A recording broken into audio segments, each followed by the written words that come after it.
ইরা আপু, এত রাতে তুমি আমার রুমে? কোনো সমস্যা হয়েছে? ইরা নীরব। ইরা ধীরে ধীরে দরজাটা ভেতর থেকে লাগিয়ে দিল।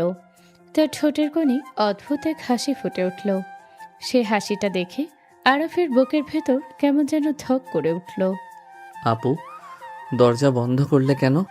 কোনো উত্তর না দিয়ে ইরা এক পা দুই পা ধীরে ধীরে আরাফের দিকে এগিয়ে গেল।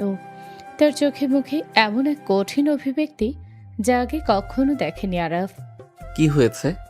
তুমি আমাকে ভয় পাইয়ে দিচ্ছ। প্লিজ বলো কি হয়েছে।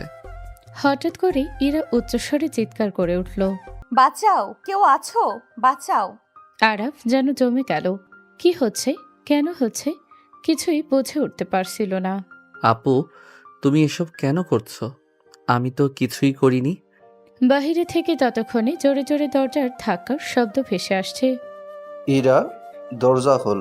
কি হয়েছে? মা, দরজা খোল। এরা গভীর একটা শ্বাস নিল, তারপর নিজের চুলগুলো এলোমেলো করে দিল। কাঁধ থেকে ওড়নাটা এলোমেলো করে দিল। চোখ দুটো হাত দিয়ে ঘষে লাল করে নিল। মুহূর্তের মধ্যেই নিজেকে এমনভাবে সামলে নিল যেন ভয়ঙ্কর কিছু ঘটেছে। দরজার লক খুলতেই সে ছুটতে গিয়ে মায়ের বুকে মুখ লুকিয়ে দিল। মা, ইরার বাবা মা হতভম্ব হয়ে গেলেন। আর আপু নির্বাক হয়ে দাঁড়িয়ে রইল। তার মাথায় যেন আকাশ ভেঙে পড়েছে। সে বুঝতেই পারছে না কয়েক মুহূর্তের মধ্যে পরিস্থিতি কিভাবে এত ভয়াবহ মোড় নিল। কি হয়েছে ইরা? এভাবে চিৎকার করছিস কেন? তোকে এমন দেখাচ্ছে কেন? আম্মু। ইরা কাঁপতে কাঁপতে মায়ের বুকে মুখ লুকিয়ে ফেলল। কান্নাই তার কথা জড়িয়ে যাচ্ছে। আরাফ আমার সঙ্গে জোর করে। বাকিটুকু আর বলতে পারল না সে। ফুপিয়ে ফুপিয়ে কেঁদে উঠল। আরাফ যেন পাথর হয়ে গেল। কয়েক সেকেন্ড আগেও সে কিছুই বুঝতে পারছিল না, আর এখন তার উপর এমন এক অভিযোগ এসে পড়েছে যা সে স্বপ্নেও কল্পনা করেনি। ইরা তার থেকে 6 বছরের বড়। ছোটবেলা থেকেই বড় বোনের মতো সম্মান করেছে তাকে, কিন্তু আজ সেই মানুষটাই তার দিকে আঙুল তুলেছে। হারামজাদা। কোনো কথা শোনার সুযোগ না দিয়ে তিনি সজোরে একটা চড় বসিয়ে দিলেন আরাফের গালে। চড়ের আঘাতে টলে গেল আরাফ। গালে হাত রেখে নির্বাক হয়ে দাঁড়িয়ে রইল সে। চোখ বেয়ে নীরবে গড়িয়ে পড়ল কয়েক ফোঁটা অশ্রু। তোকে আমরা আশ্রয় দিয়েছি, মানুষ করেছি এই দিনের জন্য। তুই আমাদের সম্মান মাটিতে মিশিয়ে দিলি। তোকে না আনলে আজ রাস্তায় পড়ে থাকতিস। মামা। চুপ, একদম চুপ। আমার সামনে দাঁড়িয়ে আমাকে মামা ডাকবি না। আজ থেকে তুই আমার কাছে মৃত। প্রতিটা শব্দ যেন ধারালো ছুরির মতো আরাফের বুক চিরে দিচ্ছিল। সে বুঝতেই পারছে না কি অপরাধের শাস্তি সে পাচ্ছে। তোকে তো আমি নিজের সন্তানের মতো মানুষ করেছি, সেই তুই আমাদের বিশ্বাসের এভাবে প্রতিদান দিলে, আমাদের মাথা হেট করে দিলে। আরাফ কাঁদতে কাঁদতে মামির পায়ে বসে পড়ল। আল্লাহর কসম, মামি, আমি নির্দোষ। আমি এমন কিছুই করিনি। কেন ইরা আপু আমার সঙ্গে এমন করছে আমি নিজেও জানি না। প্লিজ আমার কথা একবার বিশ্বাস করুন। তাহলে কি বলতে চাস? আমি নিজের সম্মান নিয়ে মিথ্যা নাটক করছি? ইরা চোখের পানি মুছে বাবা মায়ের দিকে তাকালো। দেখলে আব্বু, এখন উল্টো আমাকেই দোষ দিচ্ছে। তোমরা তো নিজের চোখে দেখেছো আমি কেমন অবস্থায় ছিলাম। তারপরেও ও বলছে সব আমার বানানো। মামা প্লিজ আমার কথাটা একবার শুনুন। যদি আমার কোনো খারাপ উদ্দেশ্যই থাকতো তাহলে আমি ইরা আপুর রুমে যেতাম। কিন্তু আপনারাই ভাবুন, আমি তো নিজের রুমেই ছিলাম। ইরা আপুই আমার রুমে এসেছে।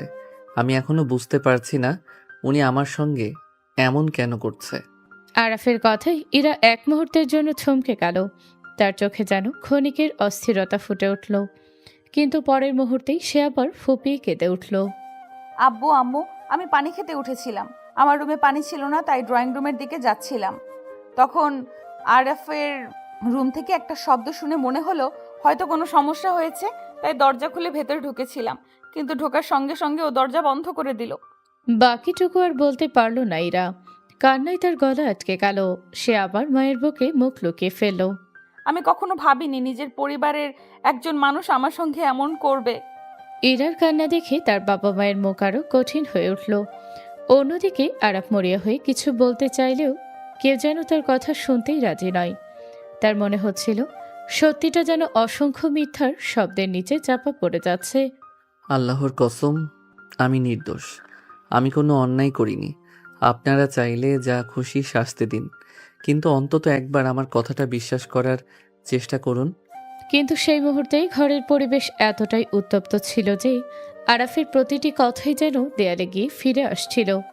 তার নির্দোষ চিৎকার কারো কানে পৌঁছাচ্ছিল না। আবারও কান্নায় ভেঙে পড়ল ইরা।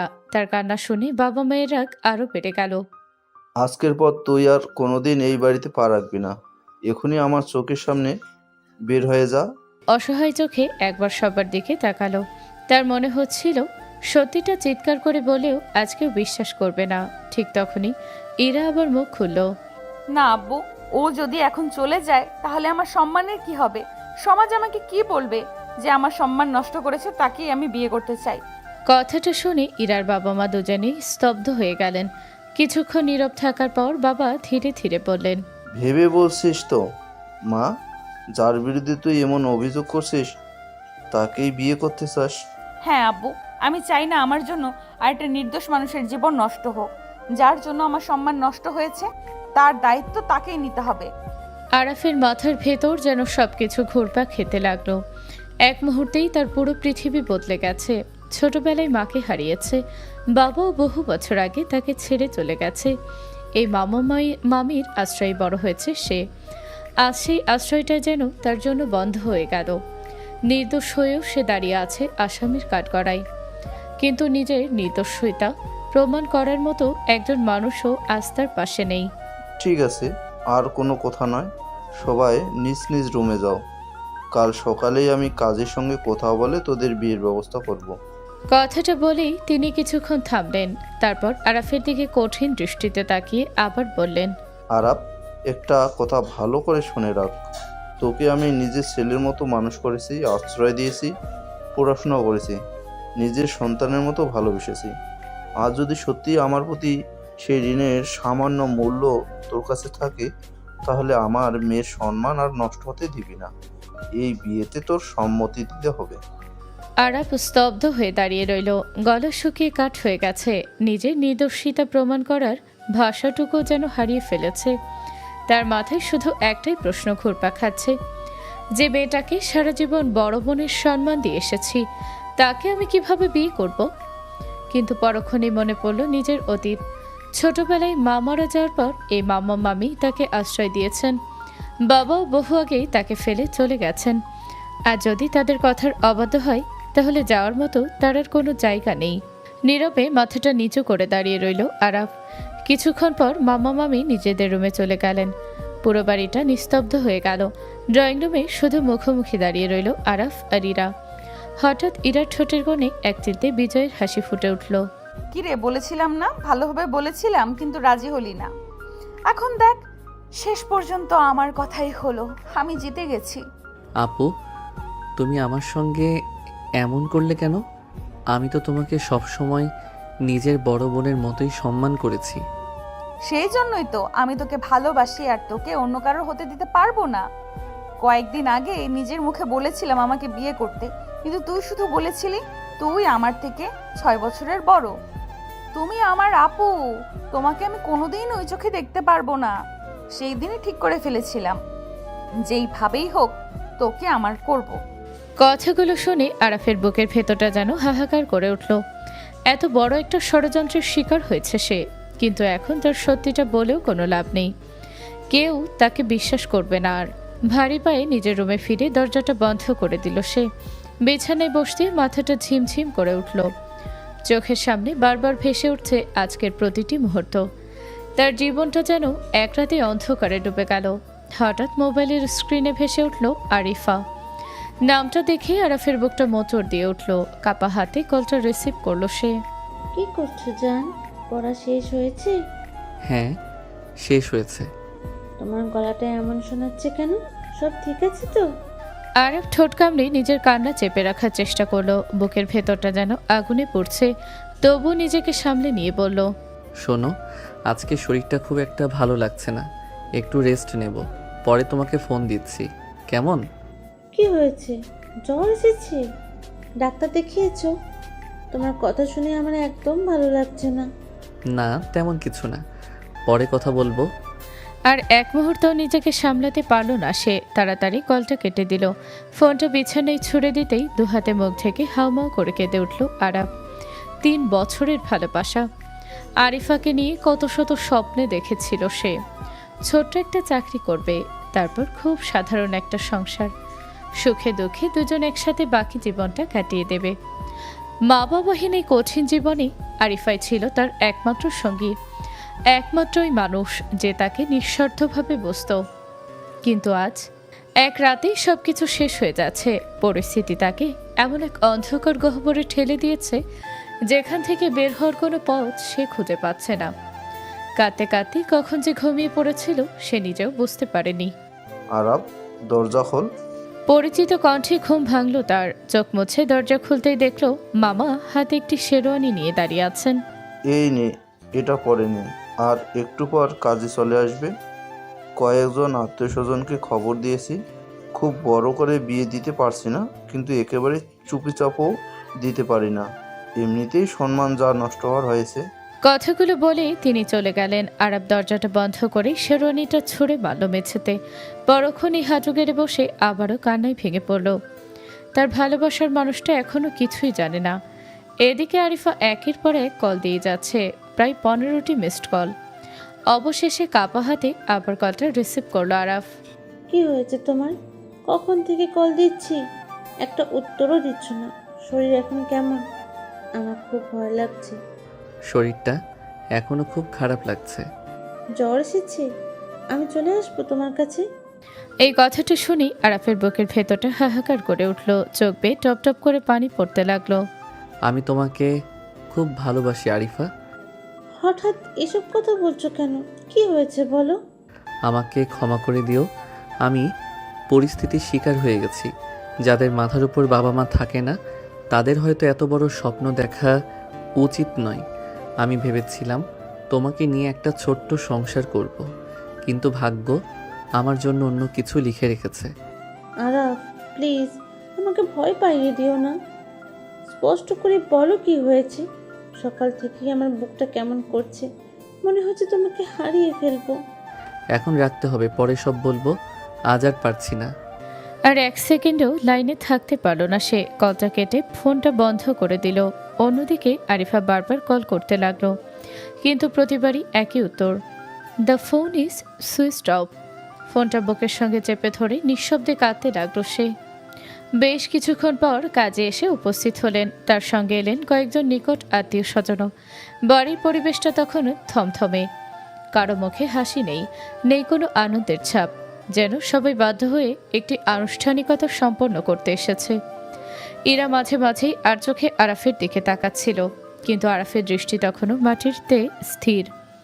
মুখে কোনো অনুভূতি নেই, চোখে নেই কোনো স্বপ্ন, যেন তার ভেতরের মানুষটা অনেক আগেই ভেঙে চুরমার হয়ে গেছে।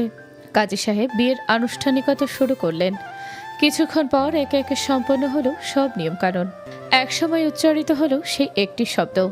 কাজী বললেন, আলহামদুলিল্লাহ, এখন থেকে তোমরা দুজন স্বামী স্ত্রী। কথাটা কানে যেতেই আরব ধীরে ধীরে চোখটা বন্ধ করে ফেলল। মনে হলো এই একটি বাক্য যেন তার 3 বছরের ভালোবাসা, হাজারো স্বপ্ন আর সমস্ত আশা ভরসার উপর শেষ মাটিটুকু চাপা দিয়ে দিল। অন্যদিকে ইরার ঠোঁটের কোণে ফুটে উঠল তৃপ্তির হাসি। মনে মনে সে বলল, শেষ পর্যন্ত আমি জিতেছি। যাকে এতটা ভালোবেসেছি আজ সে আমারই হলো। কে কি বললো, সমাজ কি ভাবলো, সেগুলো নিয়ে আমার কোনো মাথা ব্যথা নেই। আমি আমার ভালোবাসার মানুষ আজ আমার পাশে, এইটাই আমার সবচেয়ে বড় পাওয়া। কিন্তু উপস্থিত আত্মীয় স্বজনদের মুখে তখন নানা ধরনের ফিসফাস। তবে এসব কথাই ইরার কোনো ভ্রুক্ষেপ নেই। আর আরাফ যেন কিছুই শুনতে পাচ্ছে না, নিথর হয়ে বসে আছে, যেন শরীরটা এখানে থাকলেও মনটা বহুদূরে কোথাও হারিয়ে গেছে। দেখতে দেখতে সবাই বিদায় নিতে শুরু করলো। একসময় বাড়িটা আবার নীরব হয়ে গেল। বিয়ের সমস্ত আনুষ্ঠানিকতা শেষ হতেই আরাফ এক মুহূর্ত সেখানে দাঁড়ালো না। ধীর পায়ে নিজের রুমে গিয়ে দরজাটা বন্ধ করে দিল। ঘরের চারপাশে নিস্তব্ধতা, বাহিরে সবাই যার যার কাজে ব্যস্ত হলেও ভেতরে আরাফের পৃথিবীটা যেন সম্পূর্ণ ভেঙে পড়েছে। দেখতে দেখতে রাত প্রায় 11টা বেজে গেল। এতক্ষণে আরব দরজা খুলল না। ইরা কয়েকবার দরজার সামনে এসে দাঁড়িয়েও ফিরে গিয়েছিল। শেষ পর্যন্ত আর নিজেকে সামলাতে না পেরে দরজায় নক করলো। আরাফ, দরজাটা খোল। ভেতর থেকে কোনো উত্তর এলো না। আরও কয়েকবার ডাকাডাকির পর ধীরে ধীরে দরজাটা খুলে গেল। দরজা খুলতেই আরাফকে দেখে ইরার বুকটা কেঁপে উঠল। এলোমেলো চুল, লাল হয়ে থাকা চোখ আর নিস্তেজ মুখটা দেখে বোঝাই যাচ্ছিল ছেলেটা অনেকক্ষণ ধরে কেঁদেছে। আজ থেকে তুমি আমার রুমে থাকবে। এখন আমরা স্বামী স্ত্রী, আলাদা রুমে থাকার কোনো প্রশ্নই আসে না। প্লিজ আমাকে একা থাকতে দাও আপু, আমি আমার এই রুমেই থাকবো, তোমার রুমে যেতে পারবো না। সব কিছু নিয়ে এত জেদ করো না, ভুলে যেও না আমি এখন তোমার স্ত্রী। তিক্ত হাসলো আরাফ। কথাটা বলতে তোমার একটু লজ্জা করে না? নিজের থেকে 6 বছরের ছোট একটা ছেলেকে মিথ্যা অপবাদ দিয়ে বিয়ে করেছো। আমি কি অন্যায় করেছিলাম তোমার সাথে? 3 বছর ধরে আমি একটা মানুষকে ভালোবেসেছি, তুমি কেন আমার পুরো জীবনটা শেষ করে দিলে? একটা কথা ভালো করে শুনে রাখো, তোমার জন্য আমার মনে কোনোদিনও স্বামীর মতো অনুভূতি জন্মাবে না। আর আজ যে মিথ্যা অপবাদ তুমি আমার গায়ে লাগিয়েছো, আল্লাহ একদিন অবশ্যই এর বিচার করবেন। ইরা কিছুক্ষণ মাথাটা নিচু করে দাঁড়িয়ে রইল, তারপর ধীরে ধীরে বলল, আমি যা করেছি শুধু তোমাকে ভালোবেসেই করেছি। ভালোবাসা মানুষকে অনেক কিছু করতে বাধ্য করে। আমি তো কতবার তোমাকে বুঝিয়েছি, কিন্তু তুমি কি একবারও আমার কথা শুনেছিলে? কেন শুনবো? আমি তো ভালোবাসি আরিফাকে, তোমাকে নয়। ছোটবেলা থেকে তোমাকে বড় বোনের সম্মান দিয়েছি, আর সেই মানুষটাই আজ আমার জীবনটা শেষ করে দিল। আরিফা নামটা শুনতে ইরার চোখে দৃষ্টি বদলে গেল। সে রাগে এগিয়ে এসে আরাফের পাঞ্জাবির কলার চেপে ধরল। আর একবার যদি ওই মেয়ের নাম তোর মুখে শুনি, আমি নিজেকে সামলাতে পারবো না। অনেক কষ্ট করে তোকে পেয়েছি, এখন তুই শুধু আমার, শুধু আমার। আমাকে ভালোবেসে পাওনি আপু, আমাকে জোর করে আটকে রেখেছো। যাই বল, এখন আমি তোর স্ত্রী। স্ত্রীর অধিকার আমি একদিন না একদিন আদায় করেই নেব। অসম্ভব, আমি তোমাকে কোনোদিনও স্ত্রী সেই অধিকার দিতে পারবো না। এই বিয়ে আমি নিজের ইচ্ছাই করিনি, শুধু মামা মামির সম্মানের জন্য রাজি হয়েছি। দেখা যাবে অধিকার কিভাবে আদায় করতে হয়, সেটা আমার জানা আছে। কথাটা বলে ইরা আরাফের হাত ধরে টান দিল। চলো আমার রুমে। না প্লিজ, আমি কোথাও যাব না। ঠিক আছে, তুমি যদি আমার রুমে না যাও তাহলে আমি তোমার রুমে থাকবো, কিন্তু আলাদা থাকবো না। আর একটা কথা, মা বাবা যদি জানতে পারেন তুমি আমাকে এভাবে দূরে সরিয়ে রাখছো, তাহলে তারা খুব কষ্ট পাবেন। মামা মামির কথা শুনে আরাফ চুপ হয়ে গেল। এই পৃথিবীতে তাদের ছাড়া আর আপন বলতে কেউ নেই, তাদের কষ্ট দেওয়ার সাহস তার নেই। কিছুক্ষণ পর ইরা আরাফের বিছানায় গিয়ে শুয়ে পড়ল। আরাফ কোনো কথা না বলে মেঝেতে একটা চাদর বিছিয়ে শুতে গেল। নিচে কেন শুয়েছো? কোনো উত্তর দিল না আরাফ। ইরা উঠে এসে তার হাত ধরে টেনে তুলল। তুমি নিচে শোবে না। যতই আমাকে ঘৃণা করো, সমাজের চোখে আমি এখন তোমার স্ত্রী। আরাফ আর কোনো প্রতিবাদ করল না। নিঃশব্দে বিছানার একদম কিনারায় গিয়ে শুয়ে পড়ল। দুজনের মাঝখানে ছিল কয়েকটা ফাঁকা জায়গা, অনেকটা ফাঁকা জায়গা। এক বিছানায় থেকেও তাদের দূরত্ব যেন আকাশ পাতাল। কিছুক্ষণ নীরবে শুয়ে থাকার পর ইরা ধীরে ধীরে এগিয়ে এসে পিছন থেকে আরাফকে আলতো করে জড়িয়ে ধরল। প্লিজ আমাকে স্পর্শ করো না। আরাফ ইরার হাত সরিয়ে দিল। তার কণ্ঠে ছিল ক্লান্তি, অভিমান আর অসহায়ত্ব। এই বিয়েটা যেভাবে হয়েছে সেটা আমি এখনো মেনে নিতে পারিনি, আমাকে একটু একা থাকতে দাও। আমি জানি তুমি আমার উপর খুব রাগ করে আছো, কিন্তু এখন আমি তোমার স্ত্রী। তোমার থেকে দূরে থাকতে আমার খুব কষ্ট হচ্ছে। স্ত্রী হওয়ার মানে এই নয় যে আমার ইচ্ছার বিরুদ্ধে আমাকে ছুঁতে পারবে। সম্পর্কের আগে সম্মান আর সম্মতি দরকার। যেদিন আমি মন থেকে তোমাকে মেনে নিতে পারবো, সেদিন তোমাকে আর দূরে সরাবো না, কিন্তু আজ পারছি না। আরাফের কথাগুলো শুনে ইরা কিছুক্ষণ চুপ করে রইল। তার চোখ ভিজে উঠল। সে ধীরে ধীরে নিজের হাতটা সরিয়ে নিল। আমি শুধু তোমাকে হারানোর ভয়ে এইসব করেছি। হয়তো আমার পথটা ভুল ছিল। আরাফ কোনো উত্তর দিল না, শুধু দীর্ঘ একটা নিঃশ্বাস ফেলল। একই বিছানায় শুয়ে থাকলেও দুজনের মাঝখানে যেন অদৃশ্য এক বিশাল দেয়াল দাঁড়িয়েছিল। কেউ আর কোনো কথা বলল না। রাতটা কেটে গেল ভারী নীরবতায়। পরদিন সকাল। সারা রাত এক ফোঁটা ঘুম হয়নি আরাফের। ভোর হতে চুপচাপ বাড়ি থেকে বেরিয়ে গেল। তার একটাই উদ্দেশ্য, আরিফার সঙ্গে দেখা করে সব সত্যটা জানানো। কিছুক্ষণ পর নির্ধারিত জায়গায় এসে দাঁড়াতে আরিফা দৌড়ে তার সামনে চলে এলো। কোথায় ছিলে তুমি? গতকাল এভাবে ফোন কেটে দিলে কেন? জানো সারা রাত আমি একটুও ঘুমাতে পারিনি। কতবার কল করেছি, তোমার ফোন বন্ধ। কথাগুলো বলি আরিফা শক্ত করে আরাফকে জড়িয়ে ধরল। তার চোখ বেয়ে অনবরত অশ্রু ঝরছে। আরাফ শুধু মাথাটা নিচু করে দাঁড়িয়ে রইল। কি হয়েছে? তোমাকে এমন লাগছে কেন? আমার কাছ থেকে কি লুকাচ্ছ? আরাফ ধীরে ধীরে আরিফার 2 হাত নিজের হাতে নিল। তার চোখ ভিজে উঠেছে। আমাকে ক্ষমা করে দিও আরিফা।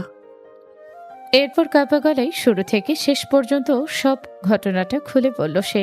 একটা শব্দও না বলে সব শুনল আরিফা। শেষ হতেই তার মুখের রং বদলে গেল। তুমি কি বলছো আরাফ? 3 বছরের সম্পর্ক, আর তুমি বলছো তুমি অন্য কাউকে বিয়ে করে ফেলেছো?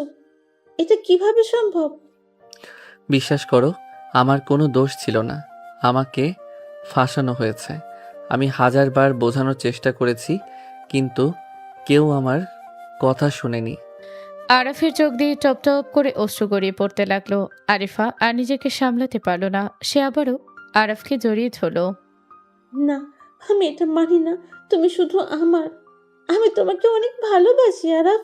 তোমাকে আমি এভাবে হারাতে পারবো না। ঠিক সেই মুহূর্তে পেছন থেকে একটি কণ্ঠ ভেসে এলো। বাহ, খুব সুন্দর দৃশ্য। দুজনেই চমকে পেছনে তাকালো। ইরা আগুন ছড়া চোখে তাদের দিকে তাকিয়ে আছে। সে দ্রুত এগিয়ে এসে আরিফাকে আরাফের কাছ থেকে সরিয়ে দিল। কত বড় সাহস তোমার, আমার স্বামীর গায়ে হাত দিচ্ছ? স্বামী? জোর করে মিথ্যা অপবাদ দিয়ে একটা মানুষকে বিয়ে করেছো, তাও তোমার থেকে 6 বছরের জুনিয়র। আবার নিজেকে স্ত্রী বলে পরিচয় দিচ্ছ। লজ্জা করে না তোমার? নিজের সীমা ছাড়িয়ে কথা বলো না। আরিফ এখন আমার স্বামী। ওর কাছাকাছি আর কোনোদিন তোমাকে দেখলে ভালো হবে না। তুমি আমার ভালোবাসার মানুষটাকে কেড়ে নিয়েছো। তোমার জন্য আজ ওর আর আমার জীবনটা শেষ হয়ে গেছে। দুজনের মধ্যে তর্ক মুহূর্তেই উত্তপ্ত হয়ে উঠল। আরাফ দ্রুত তাদের মাঝখানে দাঁড়িয়ে পড়ল। প্লিজ, তোমরা কেউ আর একটা কথাও বলো না, প্লিজ। কিন্তু ইরা তখন আর কোনো কথাই শুনছে না। রাগে অভিমানে তার চোখ দিয়ে পানি ঝরছে। সে শক্ত করে আরাফের হাত ধরে টেনে নিয়ে যেতে লাগলো। চলো, এক্ষুনি বাড়ি যাবে তুমি। আরাফ একবার অসহায় চোখে আরিফার দিকে তাকালো। সে দৃষ্টিতে ছিল অসংখ্য না বলা কথা, অসহায় ক্ষমা আর সীমাহীন কষ্ট। আরিফা স্থির হয়ে দাঁড়িয়ে রইল। চোখের পানি ছাড়া তার আর কিছুই করার ছিল না। ইরা জোর করে একটা রিক্সা থামালো। আরাফকে নিয়ে উঠে বসলো। সারা রাস্তা জুড়েই ইরা রাগে অভিমানে কাঁদতে কাঁদতে বলতেই লাগলো। তোমাকে আগেই বলেছিলাম ওই মেয়ের সঙ্গে সব সম্পর্ক শেষ করতে। তারপরও কেন দেখা করতে গিয়েছিলি? কেন? প্লিজ ইরা আপু, একটু শান্ত হও। আমাকে শান্ত থাকতে বলছিস? আমি আমার স্বামীকে অন্য একটা মেয়ের বুকে দেখেছি। আরাফ আর কোনো উত্তর দিল না। আমি একটা কথা তোকে খুব ভালো করে বলে রাখছি, আমি যদি আর কোনোদিন ওই মেয়েটার সাথে তোকে দেখি তাহলে কিন্তু খুব খারাপ হয়ে যাবে। হয় আমি ওই মেয়েকে মেরে ফেলবো, নয়তো আমি নিজেই মরে যাব। কেন বুঝিস না? আমি তোকে অনেক ভালোবাসি আরাফ। তোকে ভালোবাসাটা কি আমার অপরাধ? বল, ভালোবাসাটা কি এতটাই অন্যায়? আপু, তুমি ভীষণ স্বার্থপর। শুধু নিজের কথাটাই ভাবছো। একবারও কি আমার কথা ভেবেছো? আমার আর আরিফার 3 বছরের ভালোবাসার কোনো মূল্য নেই? আমাদের স্বপ্নগুলোর কোনো দাম নেই? আরাফের কণ্ঠটা কেঁপে উঠল। বুকের ভেতরে জমে থাকা কষ্টগুলো যেন একে একে বেরিয়ে আসতে লাগলো। তুমি জানো, আমি ছোটবেলা থেকেই বাবা মা ছাড়া বড় হয়েছি। যদি আজ মা বেঁচে থাকতেন তাহলে হয়তো আজ আমার জীবনে এই দিনটা আসতো না। নিজের ভালোবাসার মানুষটাকে চোখের সামনে হারিয়ে ফেলছি। এর চেয়ে বড় শাস্তি আর কি হতে পারে বলো? এরা আর শুনতে পারল না। দুহাতে কান চেপে ধরে মাথাটা নাড়তে লাগলো। না, এইসব কথা শুনতে চাই না আমি। তুমি রাগের মাথায় যা খুশি তাই বলো। আমি কিচ্ছু মনে করব না। কিন্তু একটা কথা মনে রাখবে, আমি তোমাকে ভালোবাসি। আমার মতো করে তোমাকে কেউ কোনোদিন ভালোবাসতে পারবে না। আর তুমি তো বলেছিলে আমি স্বার্থপর। হ্যাঁ, আমি স্বার্থপর। তোমার ভালোবাসার বেলায় আমি খুবই স্বার্থপর। তোমাকে নিজের করে পাওয়ার জন্য আমি সব কিছু করতে পারি। প্রয়োজন হলে নিজের জীবনও দিয়ে দিতে পারি। এতটাই ভালোবাসি আমি তোমাকে। ভালোবাসা যদি কাউকে কাঁদায়, তার সব স্বপ্ন ভেঙে দেয়, তাহলে সেটা ভালোবাসা নয় আপু। সেটা জোর করে কাউকে নিজের করে রাখার চেষ্টা। তুই যাই বলিস না কেন, আমি শুধু এইটুকুই জানি তুই আমার হাজবেন্ড, আর এই জন্মে তোকে আমি কোনোদিনও অন্য কারোর হতে দেব না। দরকার হলে পুরো পৃথিবীর বিরুদ্ধে দাঁড়াবো, তবুও তোকে ছাড়বো না। আরাফ আর কোনো কথা বলল না। সে খুব ভালো করে জানে এখানে কোনো কথা বলেও আর কোনো লাভ হবে না। তাই নিঃশব্দেই ইরার সাথে বাড়ির উদ্দেশ্যে রওনা দিল। বাড়িতে পৌঁছাতেই ড্রয়িং রুমে বসে থাকা ইরার বাবা মা দুজনেই তাদের দিকে তাকালেন। কোথায় গিয়েছিলি তোরা? একটু ঘুরতে গেছিলাম। ইরার বাবা মুচকি হেসে এবার আরাফের দিকে তাকালেন। আরাফ, ওই দিনের ব্যাপারটা নিয়ে কিছু মনে করিস না বাবা। মাথাটা খুব গরম ছিল, তাই না বুঝেই অনেক খারাপ কথা বলে ফেলেছে। তুই তো আমার নিজের ছেলের মতোই। আর একটা কথা, এখন থেকে তুই আমার বিজনেসের সব দায়িত্ব নিবি, যেহেতু তুই এখন এই পরিবারের ছেলে। একদিন তোকে সব কিছু সামলাতে হবে। আমাকে ক্ষমা করে দিস বাবা। আজ তোদের দুজনকে একসাথে এত হাসি খুশি দেখে আমার সত্যিই খুব ভালো লাগছে। মনে হচ্ছে আমার মেয়েটা ভালো আছে। আরাফের বুকের ভেতরটা মোচড় দিয়ে উঠল। তার মামা কতটা নিশ্চিন্ত হয়ে আছেন, অথচ তিনি জানেনই না তার মেয়েটা প্রতিদিন কিভাবে আরাফের জীবনটা অসহ্য করে তুলছে। আমাদের জন্য দোয়া করবেন মামা, আমরা যেন সারা জীবন ভালো থাকতে পারি। কথাটা শুনে ইরা তার তীক্ষ্ণ দৃষ্টিতে আরাফের দিকে তাকালো। পর মুহূর্তেই মুচকি হাসল। সেই হাসির অর্থ আরাফ বুঝলেও কিচ্ছু বুঝল না। এরপর আরও কিছুক্ষণ গল্প করে দুজন নিজেদের রুমে চলে গেল। সেদিন আর তাদের মধ্যে তেমন কোনো কথাই হলো না। দুজনেই নীরবে ঘুমিয়ে পড়ল। দেখতে দেখতে কেটে গেল আরও কয়েকটা দিন। আরাফও ধীরে ধীরে নিজেকে সামলে নেওয়ার চেষ্টা করছিল। হঠাৎ একদিন রাস্তা দিয়ে হাঁটার সময় আচমকাই তার চোখ পড়ল পরিচিত এক মুখে, আরিফা। কিন্তু পর মুহূর্তেই তার বুকটা ধক করে উঠল। আরিফা অন্য একটা ছেলের হাত ধরে হেঁটে যাচ্ছে। আরাফ কিছুটা এগিয়ে গিয়ে ভালো করে তাকাতে স্তব্ধ হয়ে গেল। ছেলেটা আর কেউ নয়, তার সবচেয়ে কাছের বন্ধু শিহাব। তোমরা? আরাফকে দেখে আরিফা আর শিহাব দুজনেই চমকে উঠল। তুমি এখানে? সেটা পরে বলবো, আগে বলো তোমরা একসাথে কি করছো? দোস্ত, আসলে না, আমি তোর কাছ থেকে কোনো ব্যাখ্যা শুনতে চাই না। শুধু একটা উত্তর দে, তুই কিভাবে পারলি আমার ভালোবাসার মানুষের হাত ধরে ঘুরতে? ভালোবাসার মানুষ? কাকে বলছো তুমি? তুমি তো নিজের থেকে 6 বছরের বড় একটা মেয়েকে বিয়ে করে দিব্যি সংসার করছো। তুমি সব কিছুই জানো আরিফা, কেন আমি ওই বিয়েটা করেছি সেটাও জানো। বিশ্বাস করো, আজ পর্যন্ত আমি ইরাকে স্ত্রী হিসেবে মেনে নিতে পারিনি, তার গায়ে পর্যন্ত হাত দেইনি। একই রুমে থাকো, এতদিন ধরে একসাথে আছো, অথচ তাকে ছুঁয়েও দেখোনি? কথাটা শুনে হাসি পাচ্ছে। তোমার কাছে হাস্যকর লাগতেই পারে, কিন্তু একটা কথা বলো, এত তাড়াতাড়ি শিহাবের সাথে তোমার সম্পর্ক হলো কিভাবে? শিহাব ঠোঁটের কোণে রহস্যময় হাসি টেনে আরিফার দিকে তাকালো। জান, আর লুকিয়ে রেখে কি হবে, বলে দাও না সবটা। আরাফ ভ্রুকুচকে তাকিয়ে রইল দুজনের দিকে। আমি আর শিহাব আজ 1 বছর ধরে রিলেশনে আছি। কথাটা শুনে যেন আরাফের পায়ের নিচ থেকে মাটি সরে গেল। সরি দোস্ত, তোকে কষ্ট দিতে চাইনি। আমি অনেক আগে থেকেই আরিফাকে ভালোবাসতাম, কিন্তু তোদের সম্পর্ক ছিল বলে কিছু বলিনি। পরে আমাদের কথা হতে হতে আমরাও কাছাকাছি চলে আসি। আর তোর সাথে সম্পর্ক টিকিয়ে রাখতে ওর আর ভালো লাগছে না। তোর না কোনো টাকা আছে, না ভবিষ্যৎ, না নিজের পরিবার। তোর সাথে থেকেও কি পাবে? অথচ আমার সব কিছুই আছে। প্রতিটা শব্দ যেন ধারালো ছুরির মতো আরাফের বুক চিটে যাচ্ছিল। সে আর কোনো কথা বলল না, নিঃশব্দে সেখান থেকে হাঁটতে শুরু করলো। রাস্তা দিয়ে হাঁটতে হাঁটতে তার মনে হচ্ছিল কেন বারবার তার সাথে এমন হয়। ছোটবেলা থেকেই কেবল হারানো, কষ্ট আর বিশ্বাসঘাতকতাই যেন তার ভাগ্যে লেখা। অজান্তেই চোখ বেয়ে নেমে এলো দুফোঁটা অশ্রু, যাকে জীবনের চেয়েও বেশি ভালোবেসেছিল আর যাকে ভাইয়ের মতো বিশ্বাস করেছিল। আজ সেই দুজনে একসাথে তার হৃদয় ভেঙে দিল। অনেকক্ষণ পর ক্লান্ত পায়ে বাড়ি ফিরে নিজের রুমে গিয়ে বিছানায় শুয়ে পড়ল আরাফ। চোখ বন্ধ করতেই ভেসে উঠতে লাগলো পুরনো দিনগুলোর স্মৃতি। জানো, সবাই বলে আমাদের নাম দুটো একসাথে খুব সুন্দর লাগে, আরাফ, আরিফা। শুধু নাম না, একদিন আমাদের জীবনটাও সবাই উদাহরণ হিসেবে দেখবে। কিন্তু আজ সেই নাম দুটো একসাথে নয়, শুধু স্মৃতির পাতায় রয়ে গেল। এই ঘটনার পর কেটে গেল আরও কয়েক মাস। এর মধ্যে অনেক কিছুই বদলে গেছে। ইরা আগের মতো আর আরাফকে জোর করে বিরক্ত করে না। আরাফও ইরার বাবার ব্যবসায় পুরোপুরি যোগ দিয়েছে। সকাল থেকে রাত পর্যন্ত অফিসের কাজ নিয়েই ব্যস্ত থাকে।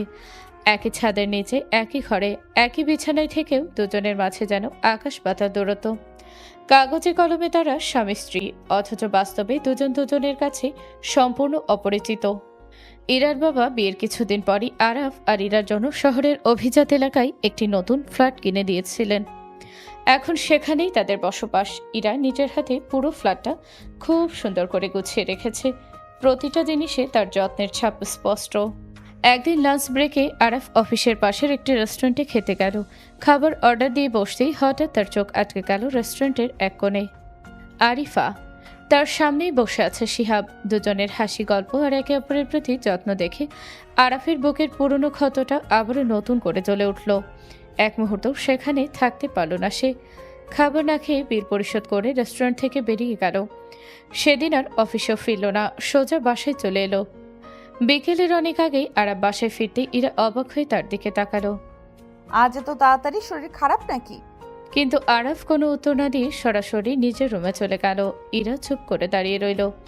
আগে হলে হয়তো পিছু পিছু যেত, জোর করে হলেও কথা বলতো, কিন্তু এখন আর যায় না। কারণ সে বুঝে গেছে তার উপস্থিতি আরাফের বিরক্তির কারণ হয়ে দাঁড়ায়।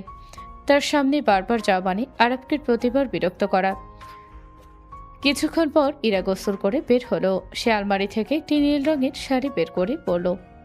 হালকা সাজ, কপালের ছোট্ট নীল টিপ আর খোলা চুলে তাকে আজ অসম্ভব সুন্দর লাগছিল।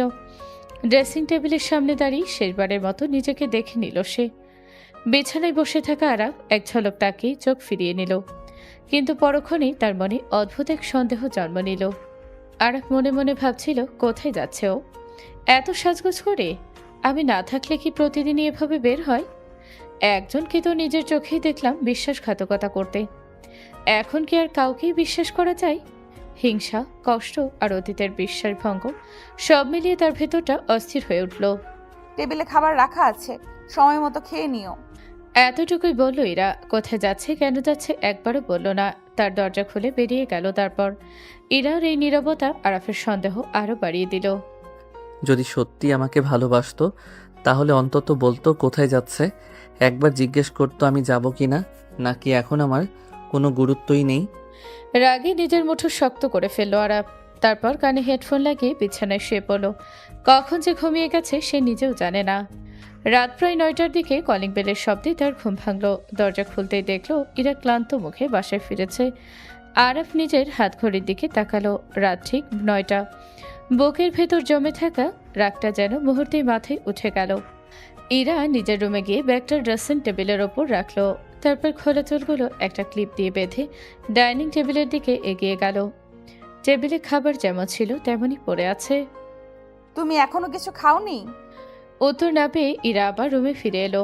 টেবিলে রাখা ছিল, খাওনি কেন? আমার ব্যক্তিগত বিষয়, আমি খাবো কি খাবো না সেটা তোমাকে বলতে হবে কেন? তুমি কি আমাকে কিছু জিজ্ঞেস করে সব করো? আরাফের কথায় ইরা হতভম্ব হয়ে গেল। ঠিক কি বলতে চাইছো তুমি?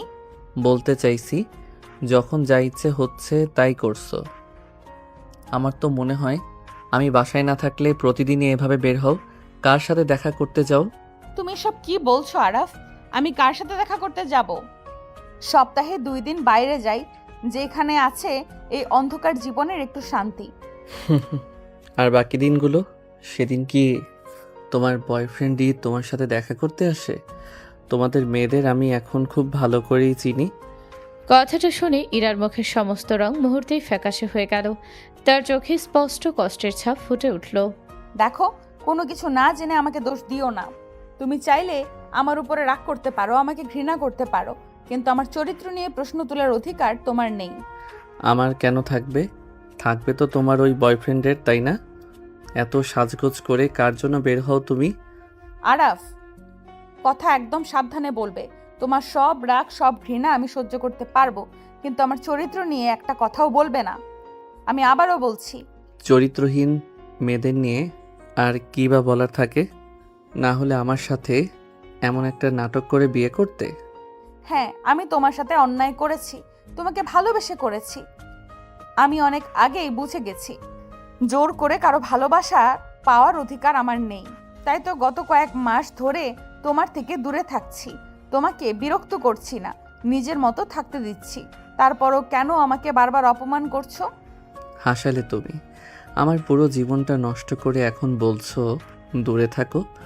আমার সব স্বপ্ন শেষ করে দিয়ে এখন অন্য একটা ছেলের সাথে ঘুরে বেড়াবে, আর আমি কিছুই বলবো না?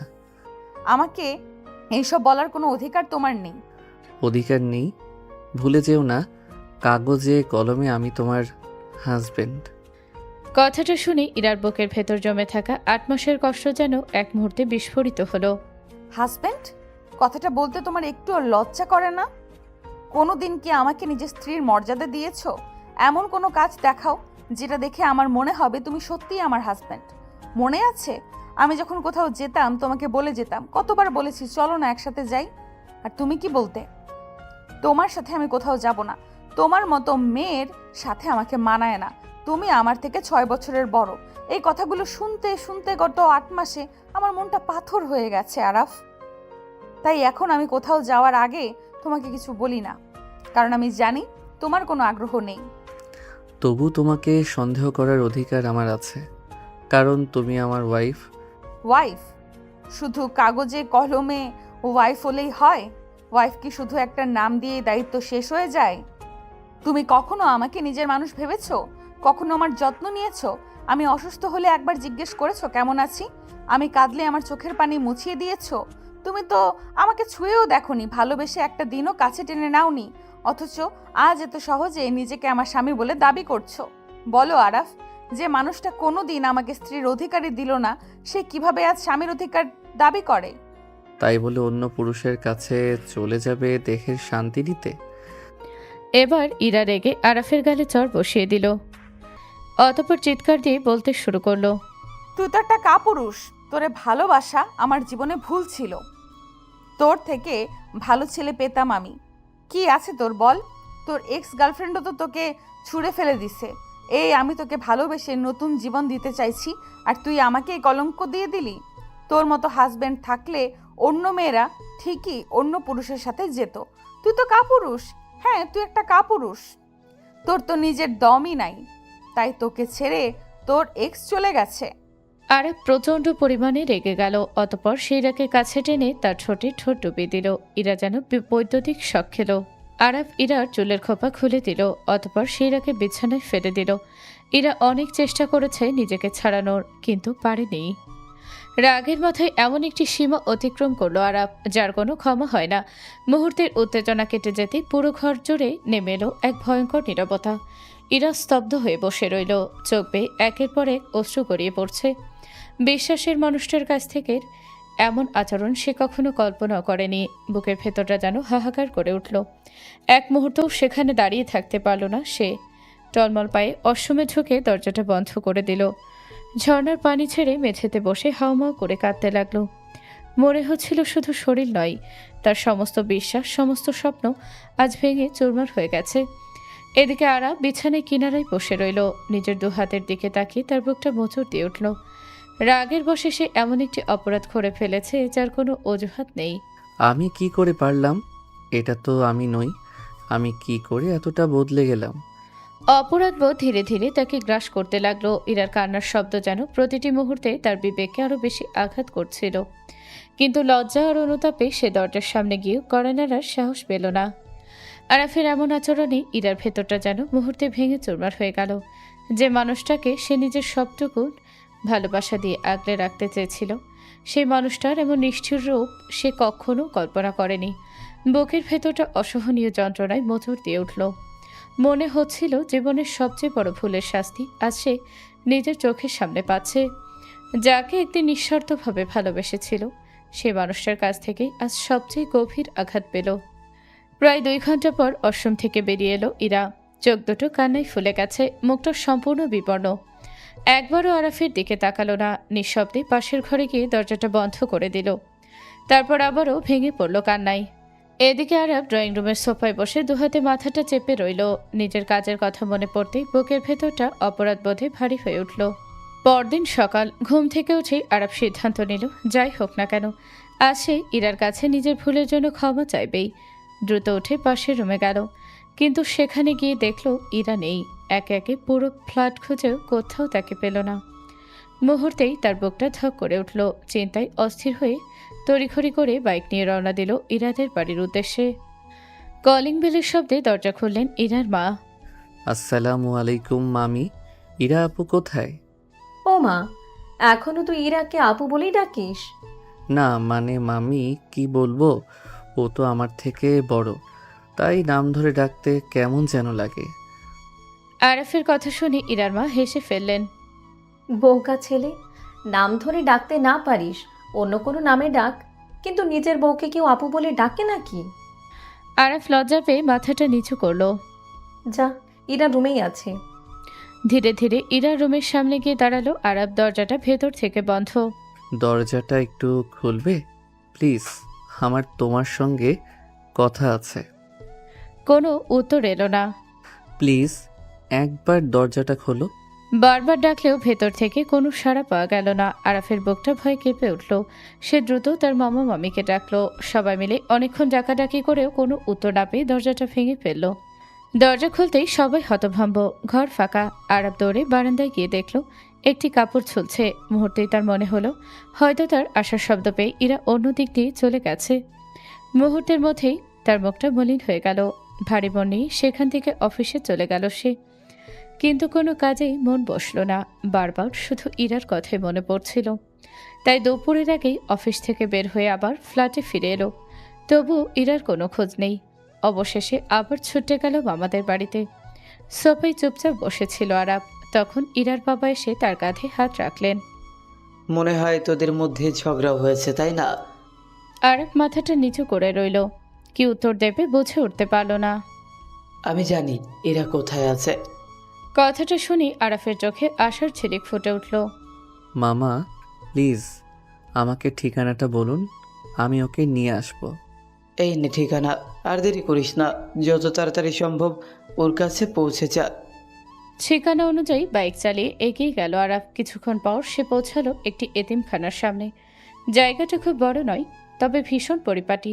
চারপাশে ছোট্ট ছোট ফুলের গাছ। উঠোনে বাচ্চাদের হাসির শব্দ ভেসে আসছে। ধীরে ধীরে ভেতরে প্রবেশ করতে কয়েকজন শিশু দৌড়ে এসে তাকে ঘিরে ধরল। বাবা, আপনি এসেছেন? আরাফ একেবারে হতবাক হয়ে গেল, কিছুই বুঝতে পারছে না।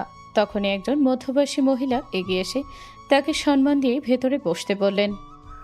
আসলে আমি কিছুই বুঝতে পারছি না, ওরা সবাই আমাকে বাবা বলে ডাকছে কেন? কারণ ওদের মা তো ইরা, আর আপনি ইরার স্বামী, তাই ওরা আপনাকেই বাবা বলে ডাকে। কথাটা শুনে যেন মাটিতে গেঁথে গেল। আরাফ বিস্ময়ে তার চোখ বড় হয়ে গেল। কি বলছেন আপনি? ইরা?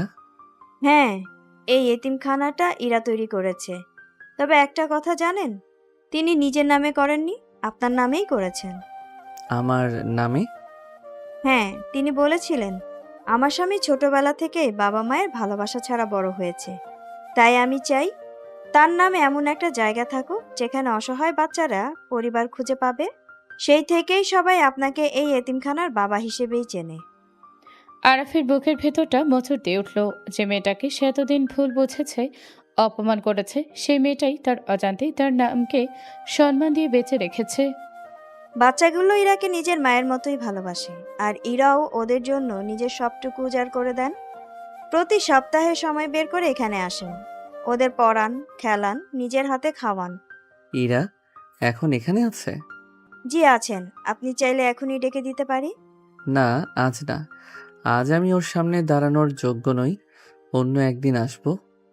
কথাগুলো বলেই দ্রুত সেখান থেকে বেরিয়ে এলো আরাফ। কিছু দূর গিয়ে নির্জন এক জায়গায় বাইক থামালো। হেলমেট খুলে আকাশের দিকে তাকিয়ে গভীর একটা দীর্ঘশ্বাস ফেল। চোখের কোণে জমে থাকা অশ্রু আর আটকে রাখতে পারল না। হে আল্লাহ, আমি কি করেছি যে মানুষটা আমাকে নিঃস্বার্থভাবে ভালোবেসেছে, আমার নামকে সম্মান দিয়েছে, আমার অতীতের কষ্ট ভেবে এতগুলো অসহায় শিশুর মুখে হাসি ফুটিয়েছে? আমি সেই মানুষটার হৃদয়টাই ভেঙে দিয়েছি। আমি কি কোনো দিন ওর ক্ষমা পাওয়ার যোগ্য হতে পারবো? আমি কি কোনো দিন আমার এই অপরাধের প্রায়শ্চিত্ত করতে পারবো? কি করবে সে কিছুই বুঝে উঠতে পারছিল না। বারবার নিজের ভেতরটা অপরাধবোধে ভরে উঠছিল।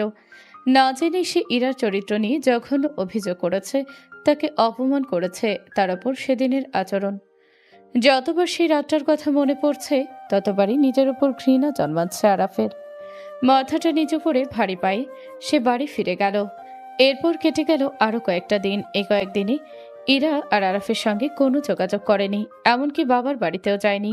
এ কদিনে আরাফ যতটা পেরেছে নিজের ভেতরে সাহস সঞ্চয় করেছে। তারপর আবারও সেই এতিমখানায় গেল আরাফ।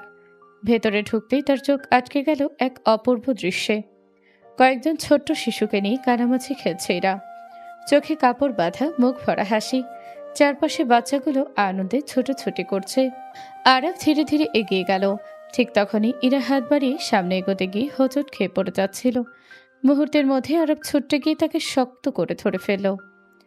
হঠাৎ কারো স্পর্শ পেয়ে ইরা ভয় পেয়ে আরাফের শক্ত করে খামচে ধরল। তারপর ধীরে ধীরে চোখের বাঁধন খুলতেই সামনে আরাফকে দেখে বিস্ময়ে বড় বড় হয়ে গেল তার চোখ। কিন্তু পরের মুহূর্তেই সেই রাতের স্মৃতি তাকে কাঁপিয়ে দিল। মুখের হাসিটা মিলিয়ে গেল এক নিমেষেই। আপনি এখানে কেন এসেছেন? তুই থেকে তুমি, আর এখন সোজা আপনি। আপনাকে এখানে আসার অনুমতি কে দিয়েছে? কেন এসেছেন? ওই দিনের ঘটনার জন্য আমি সত্যিই দুঃখিত। বিশ্বাস করো, আমি এমনটা কখনোই চাইনি। তুমি যখন আমাকে কাপুরুষ বলেছিলে তখন রাগে কষ্টে নিজের উপর নিয়ন্ত্রণ রাখতে পারিনি। কিন্তু তাই বলে যা করেছি তার কোনো ক্ষমা হয় না। আমি প্রতিটা মুহূর্ত নিজের কাছে অপরাধী হয়ে আছি। এরা কোনো উত্তর দিল না, শুধু নীরবে তাকিয়ে রইল। হুর পাখি, প্লিজ আমাকে একবার ক্ষমা করে দাও। হুর পাখি? হ্যাঁ, তোমার নাম ধরে ডাকতে পারি না। তুমি তো আমার থেকে 6 বছরের বড়, তাই ভাবলাম তোমাকে একটা সুন্দর নামেই ডাকি। তুমি যেমন দেখতে সুন্দর, তার চেয়েও অনেক বেশি সুন্দর তোমার মন। এতদিন আমি সেটা বুঝতেই পারিনি, তোমাকে শুধু কষ্টই দিয়েছি। প্লিজ হুর পাখি, আমাকে ক্ষমা করে দাও। এরা তীক্ষ্ণ দৃষ্টিতে তাকিয়ে রইল আরাফের দিকে। পরক্ষণে কর্কশ কণ্ঠে বলে উঠল, এখান থেকে চলে যান, আর কখনো আমার সামনে আসবেন না। আমি আপনাকে এখন আর একটুও ভালোবাসি না। আমি আপনাকে ঘৃণা করি, বুঝতে পেরেছেন? কথাটা বলেই দ্রুত পায়ে পাশের একটি রুমে ঢুকে দরজাটা বন্ধ করে দিল ইরা। আরাফ নির্বাক হয়ে দাঁড়িয়ে রইল। এই প্রথম সে দেখল ইরা সত্যি তাকে এড়িয়ে যাচ্ছে। বুকের ভেতরটা হঠাৎ করেই শূন্য হয়ে গেল। ঠিক তখনই ছোট্ট একটি বাচ্চা দৌড়ে এসে আরাফের হাত ধরে ফেলল। বাবা, মা কি আপনার উপর রাগ করেছে? হ্যাঁ সোনা, অনেক রাগ করেছে। মা ফুল খুব ভালোবাসে। আপনি কালকে একটা সুন্দর ফুল নিয়ে আসবেন, দেখবেন মায়ের রাগ ভেঙে যাবে। শিশুটার নিষ্পাপ কথায় আরাফের ঠোঁটে ক্ষীণ একটা হাসি ফুটে উঠল। ঠিক আছে, কাল তোমার মায়ের জন্য অনেক সুন্দর ফুল নিয়ে আসবো। এরপর সবার কাছ থেকে বিদায় নিয়ে ভারী মনে বাড়ি ফিরে গেল সে। পরদিন আবারও এতিমখানা এলো আরাফ, হাতে একগুচ্ছ তাজা গোলাপের তোড়া। ভেতরে ঢুকতেই বাচ্চাগুলো আনন্দে দৌড়ে এসে তাকে ঘিরে ধরল। আরাফ ব্যাগ থেকে অনেকগুলো চকলেট বের করে সবার হাতে দিল। মুহূর্তেই বাচ্চাগুলোর মুখে হাসি ফুটে উঠল। যাও তো, তোমাদের মাকে একবার ডেকে নিয়ে আসো। বাচ্চারা এক দৌড়ে ভেতরে চলে গেল। কিছুক্ষণ পর তারা টানতে টানতে ইরাকে নিয়ে এলো। ইরা প্রথমে কিছুই বুঝতে পারেনি, কিন্তু সামনে আরাফকে দাঁড়িয়ে থাকতে দেখে তার মুখের হাসি মিলিয়ে গেল। আরাফ ধীরে ধীরে এগিয়ে এসে ফুলের তোড়াটা ইরার দিকে বাড়িয়ে দিল। আমিও তোমাকে এখন ভীষণ ভালোবেসে ফেলছি। হয়তো অনেক আগেই ভালোবেসেছিলাম, শুধু বুঝতে দেরি হয়ে গেছে। আমাকে একবার ক্ষমা করে দাও, আর একটা সুযোগ দাও। কথা দিচ্ছি, জীবনে আর কখনো এমন কোনো কাজ করব না যাতে তোমার চোখে এক ফোঁটা জলও আসে। আমি তো বলেছিলাম এখানে আর আসবেন না, তারপরও কেন এসেছেন? আর এসব আদিক্ষেতা আমার একদম ভালো লাগে না। কথাগুলো বলে ইরা ফুলের তোড়াটা না নিয়ে আবার রুমের দিকে চলে গেল। বাচ্চাগুলো এক দৃষ্টিতে তাকিয়ে রইল দুজনের দিকে। তাদের মধ্যে ছোট্ট একটা মেয়ে ধীরে ধীরে এসে আরাফের হাত ধরল। বাবা, তুমি কি মায়ের কাছে অনেক বড় অন্যায় করে ফেলেছো? প্রশ্নটা শুনে আরাফ মাথাটা নিচু করে ফেলল। তার নীরবতায় যেন উত্তর দিয়ে দিল। ছোট মেয়েটা এগিয়ে এসে আরাফকে জড়িয়ে ধরল। কান্না করো না বাবা, দেখো একদিন মা ঠিকই তোমাকে ক্ষমা করে দিবে। আমি মাকে বলে দিব। শিশুটার কথাই আরাফা নিজেকে সামলাতে পারল না। সে ছোট্ট মেয়েটাকে বুকে জড়িয়ে ধরতেই চোখ বেয়ে নেমে এলো দুফোঁটা অশ্রু। বাচ্চাটা নিজের ছোট্ট হাতি আরাফের চোখের পানি মুছে দিল। বাবা, কান্না করো না, মা ঠিক তোমার সঙ্গে কথা বলবে। রুমের জানালার আড়াল থেকে সবকিছুই দেখছিল এরা। তার চোখ দুটো অশ্রুতে ভরে উঠেছে। মুখে যতই ঘৃণার কথা বলুক না কেন, নিজের হৃদয়কে তো আর মিথ্যে বলতে পারে না। আজও সে আরাফকে নিজের জীবনের চেয়েও বেশি ভালোবাসে। ইচ্ছে করছিল ছুটতে গিয়ে আরাফকে জড়িয়ে ধরে বলতে, আমি এখনো তোমাকে ভালোবাসি। কিন্তু না, এবার সে চাই আরাফ ভালোবাসার পাশাপাশি একজন নারীর সম্মান, কষ্ট আর অনুভূতির মূল্যও বুঝুক। তাই নিজের মনকে শক্ত করে নিল সে। দেখতে দেখতে আরও কয়েকটা দিন কেটে গেল। একদিন ইরা বাচ্চাদের জন্য অনেক খেলনা, জামা কাপড় আর প্রয়োজনীয় জিনিসপত্র কিনে এতিমখানায় এলো। সারাটা সকাল বাহিরে ঘোরাঘুরি করার কারণে শরীরটা ভীষণ ক্লান্ত হয়ে পড়েছিল। তার ওপর মাথাটাও প্রচণ্ড ব্যথা করছিল। তাই নিজের রুমে এসে একটু শুয়ে পড়ল। কখন যে চোখ লেগে গিয়েছে সে নিজেও টের পায়নি। আচমকাই বাহিরে থেকে বাচ্চাদের চিৎকার আর দৌড়াদৌড়ির শব্দে ঘুম ভেঙে গেল ইরার। সে হতদন্ত হয়ে উঠে দরজা খুলে বাহিরে বেরিয়ে এলো। কি হয়েছে, তোমরা এইভাবে দৌড়াচ্ছ কেন? কিন্তু কেউ কোনো উত্তর দিল না। উল্টো সবাই হাসতে হাসতে সামনে দৌড়াতে লাগলো। ইরাও তাদের পেছন পেছন ছুটল। হঠাৎ করেই বাচ্চাগুলো এতিমখানার বড় হলরুমে এসে থেমে গেল। ইরা বিস্ময়ে চারপাশে তাকিয়ে রইল। পুরো হলরুমটা রঙিন বেলুন, ফুল আর ছোট ছোট লাইট দিয়ে সাজানো। মাঝখানে বড় বড় অক্ষরে লেখা, হ্যাপি বার্থডে হুর পাখি। দৃশ্যটা দেখে অজান্তে ইরার ঠোঁটের কোণে হাসি ফুটে উঠল। নিজেরই মনে ছিল না যে আজ তার জন্মদিন। ঠিক তখনই পেছন থেকে ভেসে এলো খুব চেনা, খুব প্রিয় একটা কণ্ঠস্বর। হ্যাপি বার্থডে মাই হুর পাখি। ইরা ঘুরে তাকাতেই দেখলো আরাফ হাঁটু গেড়ে বসে আছে, তার হাতে একগুচ্ছ লাল গোলাপ। জানি আমার উপর তোমার অনেক রাগ, তবু আজকের দিনটা তোমার মুখে একটা হাসি দেখার লোভ সামলাতে পারলাম না। শুভ জন্মদিন হুর পাখি। ইরার বুকের ভেতরটা অদ্ভুতভাবে কেঁপে উঠল। ভীষণ ভালো লাগলেও মুখে কোনো অভিব্যক্তি প্রকাশ করলো না, শুধু চুপচাপ ফুলে তোড়াটা হাতে নিল। ঠিক তখনই ইরার বাবা মা, এতিমখানার সবাই আর আরও কয়েকজন পরিচিত মানুষ ভেতরে ঢুকলেন। সবাই একসঙ্গে জন্মদিনের শুভেচ্ছা জানাতেই ইরার চোখ আনন্দে ভিজে উঠল। সুযোগ বুঝে আরব ধীরে ধীরে ইরার সামনে এসে একটি সুন্দর প্যাকেট এগিয়ে দিল। এটা তোমার জন্য, আশা করি আজ অন্তত এটা পড়বে। ইরা কোনো কথা না বলে নিঃশব্দে প্যাকেটটা হাতে নিল। তারপর আরাব বাচ্চাদের দিকে তাকিয়ে দুষ্টু হেসে বলল, শোনো সোনা পাখিরা, বলো তো আজ মা কি আমার দেওয়া শাড়িটা পরবে? বাচ্চাদের উচ্ছ্বাস ভরা উত্তর শুনে দূরে দাঁড়িয়ে থাকা ইরার অজান্তেই ঠোঁটের কোণে এক চিলতে হাসি ফুটে উঠল। সে যতই নিজেকে শক্ত দেখানোর চেষ্টা করুক না কেন, আরাফের এই ছোট ছোট চেষ্টাগুলো তার মনকে ধীরে ধীরে আবারও নরম করে দিচ্ছিল। সবাই একসাথে অনেক আনন্দ করছে। বাচ্চাদের হাসি কোলাহলে পুরো এতিমখানাটা ভরে উঠেছে।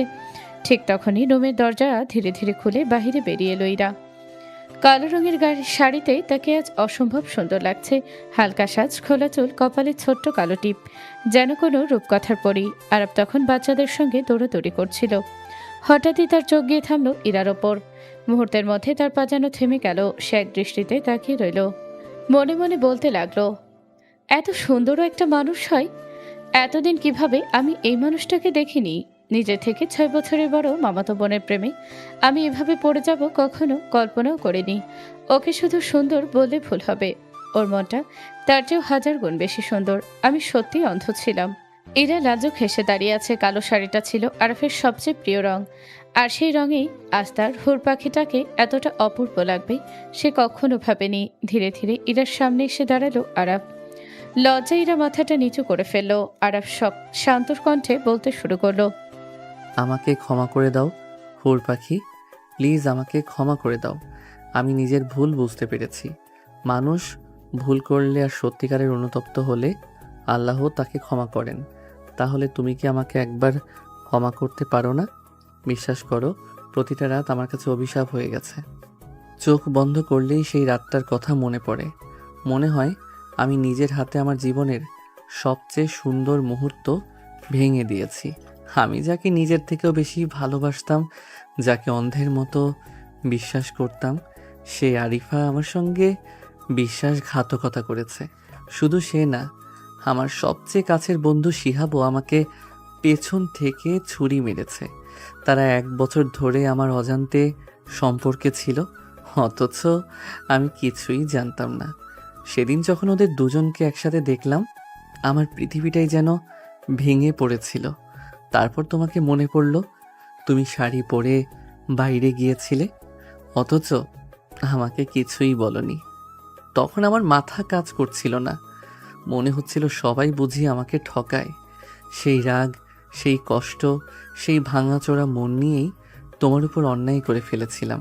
কিন্তু আজ বুঝতে পারছি, দোষটা কখনো তোমার ছিলই না, দোষটা ছিল আমার চোখে, আমার চিন্তায়। আমি সবসময় ভেবেছিলাম তুমি আমার সিনিয়র, আমার মামাতো বোন, তাই আমাদের সম্পর্কটা কখনো স্বাভাবিক হতে পারে না। আবার যেভাবে তুমি আমাকে বিয়ে করেছিলে, সেটাও আমি ভুলভাবে বিচার করেছি। অথচ আমি বুঝতেই পারিনি তোমার ভালোবাসাটা কতটা নিঃস্বার্থ ছিল। আমি যখন তোমার থেকে দূরে সরে যেতে চেয়েছি, তখনও তুমি আমার জন্য দোয়া করেছ, আমার নামে এতিমখানা বানিয়েছ, এতগুলো অসহায় শিশুকে ভালোবেসেছ, আর আমি শুধু তোমাকে কষ্টই দিয়েছি।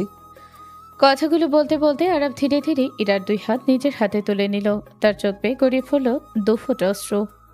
জানো, তোমাকে কষ্ট দেওয়ার পর আমি বুঝেছি ভালোবাসার মানুষকে হারানোর যন্ত্রণা কতটা ভয়ঙ্কর। আমার প্রতিটা দিন, প্রতিটা রাত শুধু তোমাকে ভেবেই কেটেছে। তোমার নীরবতা আমাকে শাস্তি দিয়েছে। তখনই বুঝেছি এতদিন আমি তোমাকে কতটা কষ্ট দিয়েছিলাম। আজ তোমার জন্মদিন, আমি চাই এই দিনটা শুধু তোমার জন্মদিন হিসেবেই না, আমাদের ভালোবাসার নতুন শুরুর দিন হিসেবেও মনে থাকুক। একবার, শুধু একবার আমাকে সুযোগ দাও, কথা দিচ্ছি জীবনের শেষ নিঃশ্বাস পর্যন্ত তোমার সম্মান, তোমার হাসি আর তোমার ভালোবাসাকে আগলে রাখবো। প্লিজ আমাকে ফিরিয়ে দিও না হুর পাখি। আমি সত্যি এখন তোমাকে নিজের জীবনের চেয়েও বেশি ভালোবাসি। আরাফের প্রতিটি কথাই নীরবে শুনছিল ইরা। একসময় তার চোখ দুটো অশ্রুতে ভরে উঠল, বুকের ভেতরটা কাঁপছে, কিন্তু এবার আর সে নিজের অনুভূতিকে এত সহজে প্রকাশ করতে চাইল না। শেষ হয়েছে তোমার কথা? হ্যাঁ, তবে একটা কথাই বলবো, আমি সত্যি অনুতপ্ত। অনুতপ্ত? আরব মাথা নাড়ল। কথাগুলো বলতে ইরার কণ্ঠ কেঁপে উঠল। জানো, একটা কাচের গ্লাস ভেঙে ফেলার পর যদি কেউ সরি বলে, তাহলে কি গ্লাসটা আগের মতো জোড়া লাগে? লাগে না, আমি জানি। লাগে না, দাগ থেকে যায়। আমার মনটাও ঠিক সেরকম। তোমার একটা রাতের রাগ আমার পুরো জীবনটাই বদলে দিয়েছে। আমি জানি, আর সেই কারণেই প্রতিদিন নিজেকে ঘৃণা করি। না, তুমি এখনো জানো না, শুধু নিজের অপরাধ বোধটাই বুঝেছো, কিন্তু আমি কি হারিয়েছি সেটা বোঝোনি। কি হারিয়েছো তুমি? আমি আমার সবচেয়ে নিরাপদ মানুষটাকেই হারিয়েছি, যাকে ভালোবেসে পুরো পৃথিবীর বিরুদ্ধে গিয়েছিলাম। একদিন সেই মানুষটার কাছেই নিজেকে সবচেয়ে অসুরক্ষিত মনে হয়েছে। আরব মাথা নাড়ল। কথাগুলো বলতে ইরার কণ্ঠ কেঁপে উঠল। জানো, সেদিন ওয়াশরুমে আমি 2 ঘন্টা ছিলাম কেন? কারণ বারবার মনে হচ্ছিল যত পানি ঢালি আমার কষ্টটা বুঝি ততই কমবে, শরীরের সেই অন্যায় ক্ষত বুঝি মিলিয়ে যাবে। আমার শরীর না, নিজের ভেঙে যাওয়া বিশ্বাসটা ধুয়ে ফেলতে চেয়েছিলাম, কিন্তু পারিনি। আরব চোখ বন্ধ করে ফেলল, বুকের ভেতরটা যেন ছিঁড়ে যাচ্ছে। আমাকে আর কিছু বলো না হুর পাখি, আমি নিজেকেই সহ্য করতে পারছি না। না, আজ সব শুনবে, কারণ এতদিন শুধু আমি কেঁদেছি, আজ তোমাকেও আমার কান্নার কারণ জানতে হবে। তুমি জানো আমি কেন এতদিন তোমার সামনে আসিনি? কারণ আমি ভয় পেতাম। তোমাকে দেখলেই সেই রাগটার কথা মনে পড়তো। তারপরেও প্রতিদিন তোমার জন্য দোয়া করেছি। আল্লাহর কাছে শুধু একটা কথাই বলেছি, আমার মানুষটা যেন ভালো থাকে। আরাফ এবার আর নিজেকে ধরে রাখতে পারল না, হাঁটু গেড়ে বসে পড়ল। আমি তোমার যোগ্য নই ইরা, কিন্তু বিশ্বাস করো, জীবনের শেষ দিন পর্যন্ত আমি এই ভুলের শাস্তি মাথা পেতে নেব। তবু একবার, শুধু একবার আমাকে তোমার বিশ্বাসটা আবার গড়ে তোলার সুযোগ দাও। ইরা কিছুক্ষণ চুপ করে দাঁড়িয়ে রইল, তারপর ধীরে ধীরে নিজের হাতটা আরাফের হাত থেকে সরিয়ে নিল। ক্ষমা একদিন হয়তো করব, কারণ ইসলাম ক্ষমা করতে শিখিয়েছে। কথাটা শুনে আরাফের চোখে আশার আলো জ্বলে উঠল। কিন্তু ক্ষমা করে দিলেই সবকিছু আগের মতো হয়ে যায় না। আমার বিশ্বাসটা ভেঙেছে, আর সেই বিশ্বাস ফিরিয়ে আনতে শুধু একটা সরি যথেষ্ট নয়। যদি সত্যিই আমাকে ভালোবেসে থাকো তাহলে প্রমাণ করে দেখাও। এমনভাবে প্রমাণ করো যেন একদিন আমি নিজেই এসে তোমার হাতটা ধরে বলি, চলো এবার বাড়ি যাই। ইরা প্লিজ একবার আমার কথা শোনো। আর কি শুনবো? যেদিন আমার চরিত্র নিয়ে প্রশ্ন তুলেছিলে সেই দিনই সব উত্তর শেষ হয়ে গেছে। আমি জানি আমি ভীষণ বড় অন্যায় করেছি। প্রতিটা মুহূর্ত সেই ভুলের আগুনে পড়ছি। বিশ্বাস করো আমি নিজের কাছে অপরাধী। অপরাধী? অপরাধী শব্দটা খুব ছোট। যাকে ভালোবেসে নিজের সম্মান, নিজের অহংকার সব বিসর্জন দিয়েছিলাম, সেই মানুষটাই আমাকে সবচেয়ে বেশি অপমান করেছে। আমি তোমার ক্ষমার যোগ্য নই, তবুও তোমার কাছে এসেছি কারণ তোমাকে ছাড়া বাঁচাটা আমার কাছে শাস্তির মতো। আমারও তো কষ্ট হয়েছে আরাফ, কিন্তু সেই কষ্টে আমি কাউকে দোষ দেইনি, কাউকে অপমান করিনি। আমি বদলে গেছি ইরা। তোমাকে হারানোর ভয় আমাকে বুঝিয়েছে ভালোবাসা জোর করে পাওয়া যায় না, সম্মান দিয়েই অর্জন করতে হয়। বদলে গেছো কিনা সেটা সময় বলবে। কথায় আর বিশ্বাস করতে শিখিনি আমি। ইরার চোখের কোণে জল চিকচিক করলেও সে নিজেকে শক্ত রাখলো। আরাপ মাথাটা নিচু করে দাঁড়িয়ে রইল। ইরা চলে যাওয়ার পরও আরাপ অনেকক্ষণ একই জায়গায় দাঁড়িয়ে রইল। তার বুকের ভেতরটা অদ্ভুত এক শূন্যতায় ভরে গেছে। আজ সে বুঝেছে ক্ষমা চাওয়া যতটা সহজ, ভেঙে যাওয়া বিশ্বাস ফিরিয়ে আনা ঠিক ততটাই কঠিন। বাচ্চাগুলো ধীরে ধীরে আরাফের কাছে এগিয়ে এলো। হ্যাঁ সোনা, আর সেই রাগ করার অধিকারও শুধু তোমার মায়েরই আছে। তুমি কেঁদো না বাবা, মা বাইরে থেকে যত রাগ দেখায় রাতে কিন্তু তোমার জন্য দোয়া করে। বাচ্চাটার কথা শুনে আরাপ অবাক হয়ে তাকালো। কি বললে? আমরা অনেকবার দেখেছি মা নামাজ শেষ করে হাত তুলে শুধু তোমার জন্য দোয়া করে, তারপর চুপচাপ কাঁদে। কথাগুলো শুনে আরাফের চোখ আবার ভিজে উঠল। যে মানুষটাকে সে এত কষ্ট দিয়েছে সেই মানুষটাই এখনো তার জন্য আল্লাহর কাছে দোয়া করে। আরাফ আকাশের দিকে তাকিয়ে দীর্ঘশ্বাস ফেলল। হে আল্লাহ, এমন একজন মানুষকে কষ্ট দিয়ে আমি কত বড় অন্যায় করেছি। তুমি শুধু আমাকে এতটুকু তৌফিক দাও যেন আমি ওর সব কান্নার বদলে সারা জীবন হাসি দিতে পারি। অন্যদিকে ইরা নিজের রুমে এসে দরজাটা ভেতর থেকে বন্ধ করে দিল। বিছানার এক কোণে বসে চোখের জল আর আটকে রাখতে পারল না। কেন আবার এলে আরাফ? এত কষ্টে তো নিজেকে সামলাতে শিখেছিলাম, আবার কেন সব অনুভূতিগুলো জাগিয়ে দিলে? ইরা জানালার পাশে গিয়ে দাঁড়ালো। দূরে এতিমখানার উঠোনে আরাফকে ধীরে ধীরে চলে যেতে দেখলো। বুকের ভেতরটা মোচড় দিয়ে উঠলেও নিজেকে শক্ত রাখলো সে। না, এইবার এত সহজে সব ভুলে গেলে হবে না। ভালোবাসা শুধু পাওয়ার নাম নয়, সম্মান আর বিশ্বাসেরও নাম। যদি সত্যিই বদলে গিয়ে থাকো তাহলে সেটার প্রমাণ তোমাকেও দিতে হবে। এদিকে আরাফ চোখের জল মুছে বাইকে উঠে বসলো। বাইকে স্টার্ট দেওয়ার আগে শেষবারের মতো এতিমখানার দিকে তাকিয়ে মৃদু স্বরে বলল, অপেক্ষা করো হুর পাখি, এবার আমি কথায় নয় কাজে প্রমাণ করব আমি সত্যি বদলে গেছি। আরাফ প্রায় প্রতিদিনই এতিমখানায় আসতো। বাচ্চাদের সঙ্গে খেলতো, হাসতো, গল্প করত। কখনো তাদের জন্য নতুন জামা, কখনো বই খাতা, আবার কখনো পছন্দের খাবার কিনে দিত। এতিমখানা থেকে বের হয়ে সে মসজিদে চলে যেত। প্রতিদিন নামাজ শেষে আল্লাহর কাছে কাঁদত, নিজের ভুলের জন্য তওবা করত। সে বুঝে গিয়েছিল এরা তার স্ত্রী হলেও তার সম্মান, অনুভূতি আর বিশ্বাসকে আঘাত করা ছিল বড় অন্যায়। তাই সে শুধু আল্লাহর কাছেই নয়, নিজের বিবেকের কাছেও প্রতিদিন ক্ষমা চাইত। একদিন অফিস শেষ করে আরব যখন এতিমখানার দিকে যাচ্ছিল, আচমকাই তার সামনে এসে দাঁড়ালো আরিফা। আরাফ, প্লিজ আমাকে ক্ষমা করে দাও। আমি তোমার সঙ্গে বিশ্বাসঘাতকতা করে খুব বড় ভুল করেছি। যাকে পাওয়ার জন্য তোমাকে ছেড়ে দিয়েছিলাম সেই আজ আমাকে ছেড়ে চলে গেছে। প্লিজ আমাকে আরেকটা সুযোগ দাও। আমি এবার তোমার সব কথা শুনবো। আমি সত্যিই তোমাকে ভালোবাসি। আরব শান্ত দৃষ্টিতে কিছুক্ষণ আরিফার দিকে তাকিয়ে রইল। তারপর ঠোঁটের কোণে এক টুকরো তিক্ত হাসি ফুটে উঠল। তুমি সত্যি ভাবছো আমি তোমাকে আবার আমার জীবনে ফিরিয়ে নেব? প্লিজ একবার সুযোগ দাও। আমার কোনো চাওয়া পাওয়া নেই, শুধু তোমার পাশে থাকতে চাই। সব ভুলের ক্ষমা হয় আরিফা, কিন্তু বিশ্বাসঘাতকতার ক্ষমা হয় না। তুমি শুধু আমাকে ছেড়ে যাওনি, আমার বিশ্বাসটাকেও ভেঙে দিয়েছিলে। যেদিন টাকার জন্য, স্বার্থের জন্য আমাকে ছেড়ে অন্য কারো হাত ধরেছিলে, সেদিনই তুমি আমার জীবনে শেষ হয়ে গেছো। আমি আমার ভুল বুঝতে পেরেছি আরাফ, ভুল বুঝেছ সেটা ভালো কথা, কিন্তু কিছু ভুলের মূল্য সারা জীবন দিতে হয়। এক সময় এই হৃদয়ে শুধু তুমি ছিলে, আর সেই তোমার জন্যই আমি আমার বিবাহিত স্ত্রীকে অবহেলা করেছি, তাকে কষ্ট দিয়েছি, তার ভালোবাসার মূল্য দেইনি। আজ বুঝেছি ভালোবাসা কাকে বলে। আরাফের চোখে ভেসে উঠল ইরার মুখ। ইরার মন তোমার মতো ছোট নয়, ওর হৃদয় আকাশের মতো বিশাল, সমুদ্রের মতো স্বচ্ছ। এত কষ্ট দেওয়ার পরও সে আমার জন্য দোয়া করেছে, আর তুমি আমার পাশে থেকেও আমার পিঠে ছুরি মেরেছিলে। তাহলে আমার জন্য তোমার মনে আর কিছুই নেই? না, মায়া নেই, ভালোবাসা নেই, শুধু একটা শিক্ষা আছে। আজ আমি শুধু একজনকেই ভালোবাসি, আমার ইরা। তাকে নিয়েই বাকি জীবন কাটাতে চাই। তাই তোমাকে একটা অনুরোধ করছি, আর কোনোদিন আমাদের জীবনের মাঝে ফিরে আসার চেষ্টা করো না।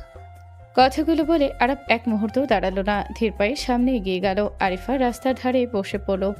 নিজের ভুলের ভারে তার চোখ থেকে টপ টপ করে জল পড়তে লাগলো।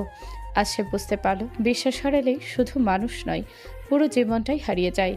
অন্যদিকে আরাফ সোজা এতিমখানায় পৌঁছে গেল। গেট দিয়ে ভেতরে ঢুকতেই ছোট্ট ছোট্ট বাচ্চাগুলো দৌড়ে এসে তাকে জড়িয়ে ধরল। বাবা এসেছে, বাবা এসেছে, বাবা এসেছে। আরাফ মুচকি হেসে একে একে সবার মাথায় হাত বুলিয়ে দিল নিজের। তাদের নিষ্পাপ মুখগুলো দেখতেই তার বুকটা হালকা হয়ে গেল। দূরে দাঁড়িয়ে এরা সবকিছু নীরবে দেখছিল। আরাফ যে আজ অতীতকে পেছনে ফেলে সত্যির সামনে এগিয়ে যেতে শিখেছে, সেটা তার চোখ এড়ালো না। বাচ্চাদের সঙ্গে অনেকটা সময় কাটিয়ে বিদায় নেওয়ার আগে সে প্রতিদিনের মতো একটা টকটকে লাল গোলাপের তোড়া হাতে নিয়ে ধীরে ধীরে ইরা রুমের সামনে এসে দাঁড়ালো। দরজার ওপাশে যে মানুষটা আছে তাকে দেখার অধিকার আজও তার নেই। তবু প্রতিদিন এই দরজার সামনে এসে তার বুকের ভেতরটা কেমন যেন মোচড় দিয়ে ওঠে। আরাফ খুব যত্ন করে গোলাপের তোড়াটা দরজার সামনে রেখে দিল। কিছুক্ষণ নিঃশব্দে দাঁড়িয়ে রইল। তারপর মাথাটা নিচু করে শান্ত কাপা কণ্ঠে বলল, আমাকে ক্ষমা করে দিও হুর পাখি। আমি জানি শুধু একটা সরি দিয়ে আমার অপরাধের প্রায়শ্চিত্ত হবে না, তবুও প্রতিদিন এই আশাতেই বেঁচে থাকি, হয়তো একদিন তুমি আমাকে ক্ষমা করবে। আমি তোমাকে অনেক অনেক বেশি ভালোবাসি, এতটাই ভালোবাসি যে এখন আমার প্রতিটি দোয়া, প্রতিটা নিঃশ্বাস, প্রতিটা স্বপ্নে শুধু তুমি আছো। ভালো থেকো হুর পাখি। কথাগুলো বলে আরাফ আর এক মুহূর্ত দাঁড়াতো না। ধীরে ধীরে ঘুরে এতিমখানার গেটের দিকে হাঁটতে শুরু করলো। এটাই ছিল তার প্রতিদিনের অভ্যাস। প্রতিদিন একটা লাল গোলাপ, প্রতিদিনই একই কথা, আর প্রতিদিনই একই অপেক্ষা। অন্যদিকে দরজার ওপাশে দাঁড়িয়ে থাকা ইরানির শব্দে আরাফের প্রতিটি কথা শুনত।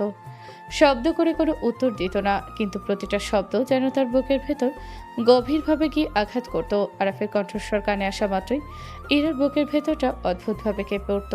মনে হতো হৃদস্পন্দনগুলো যেন হঠাৎ করে দ্রুত হয়ে গেছে। সে আলতো করে দরজার গায়ে হাত রাখত। চোখ দুটো কখন যে অশ্রুতে ভরে উঠত সে নিজেও বুঝতে পারত না। সারাদিনের ব্যস্ততার মাঝেও এই কয়েকটা মুহূর্তের জন্যই অপেক্ষা করে থাকতো ইরা। নিজেকে হাজারবার বোঝাতো, আজ আর অপেক্ষা করব না। কিন্তু বিকেল নামলেই অজান্তেই তার চোখ চলে যেত দরজার দিকে। কখন আসবে আরাফ? কখন বাচ্চাদের সঙ্গে হাসবে? কখন সেই লাল গোলাপটা দরজার সামনে রেখে যাবে? কখন কাপা কণ্ঠে বলবে, আমাকে ক্ষমা করে দিও হুর পাখি? আরেক চলে যাওয়ার কিছুক্ষণ পর ইরা ধীরে ধীরে দরজাটা খুলত। নিচে রাখা লাল গোলাপের তোড়াটা দুই হাতে তুলে নিত, ফুলগুলোর ওপর আলতো করে হাত বুলিয়ে দিত, যেন ওগুলোতে এখনো আরাফের স্পর্শ লেগে আছে। তারপর জানালার পাশে গিয়ে দাঁড়াতো।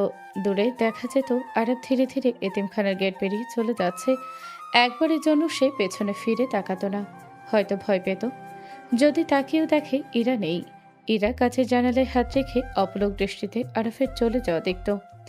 যতক্ষণ না সে চোখের আড়াল হয়ে যেত ততক্ষণ তার দৃষ্টি সে দিক থেকেই সরত না।